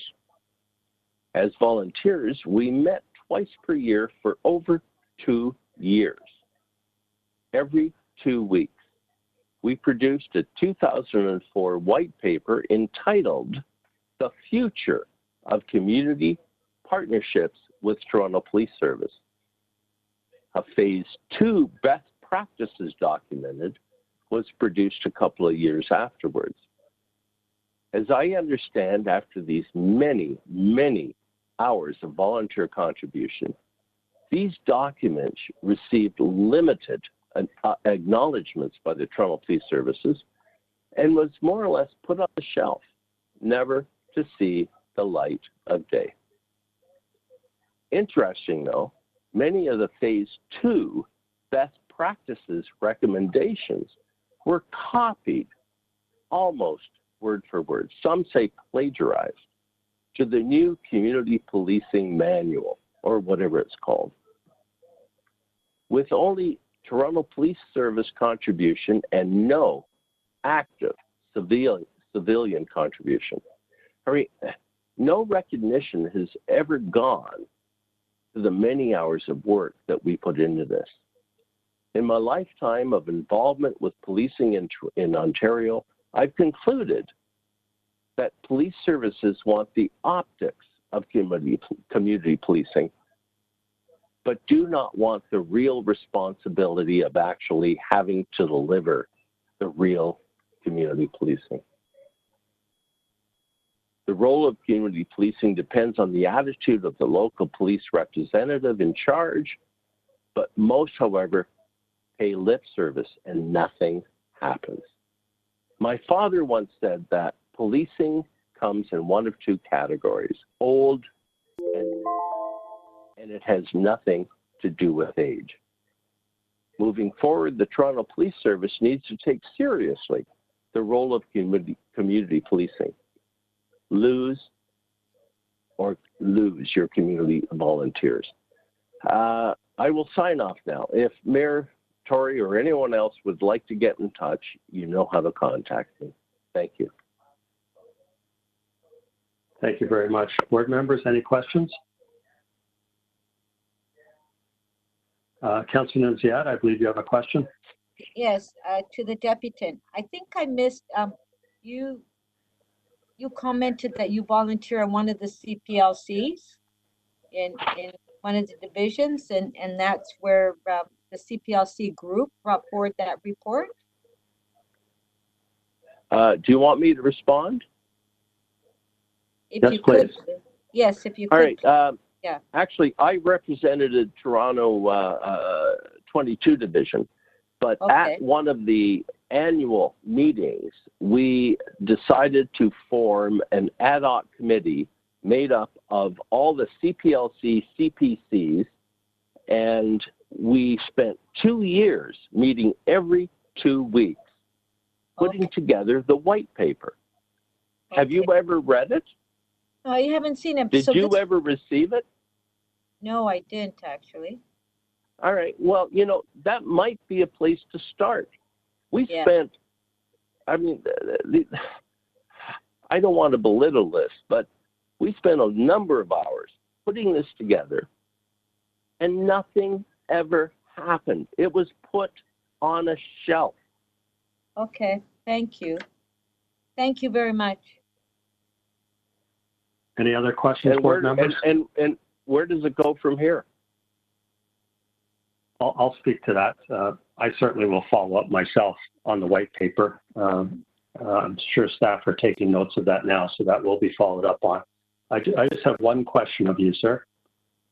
Given all your volunteerism and you're stressing community policing, what one priority would you do with respect to community policing? What would you change if you could change it tomorrow? listen to your community volunteers. Okay. Thank you, sir. All right. And really, I would invite, if Mayor Tory's on the line, I would say, John, please get in touch with me. Let's meet on this, okay? All right, and I'll follow up with the chair as well to see that report. I want to see that report. Thank you very much, Bruce. All right, thanks. Thank you very much for all your volunteerism, and thank you so much for calling in. All right. Doobie, was that our last speaker? Yes, it was. Okay, I just want to let board members know that we sent out reminders to everyone scheduled for this afternoon, again today. And so everybody that's on is everyone who has responded. And as I said earlier, we followed up at lunchtime with everyone who missed this morning. And those who missed did not miss for technical reasons. They had other reasons why they didn't come on, but none were technical. So as far as we know, no one was shut out. Anybody who wanted to be here was here. And I think that's important for all members to know. So thank you very much, everyone who has called in. Board members have, yes, Mayor Tory has a question or a comment. Well, just you know, I know it seems excessive, but I just wonder if we would go through. I know we sent out this time the email in advance reminding, and I wonder if we just go through the same exercise again with those who didn't come to make sure. Because I just, again, it was such a strong response. I want to just make sure people feel strongly. We can hear that from what they have to say to us. I just want to make sure that, especially in light of the fact we're having more meetings, that if somebody for some reason or other did have a problem of the afternoon group, I realize the morning group done, we've checked, and I think that's fine. I'm sorry to put people to that work, but I just think it's important so that we're not, you know, later facing some suggestion people had, you know, were precluded or somehow technology excluded them from the meeting. That's all. Yeah, thank you, Mayor Tory. We'll follow up with everybody, and if they want to be rescheduled in another session, we'll certainly take care of that. Any other questions or comments, board members? No, I just want to, Councilor Nunziata? Yeah, just to say, so for tomorrow, I just want to advise you that I'm going to be connecting a little bit later. Okay, just to give you a heads up. Thank you very much, Councilor. Okay, thank you, everyone. And most importantly, thank you to everyone who called in and gave us your advice and comments. We certainly appreciate it. We took lots of notes today. So thank you, and enjoy the rest of your afternoon. Thank you. Bye for now, everybody.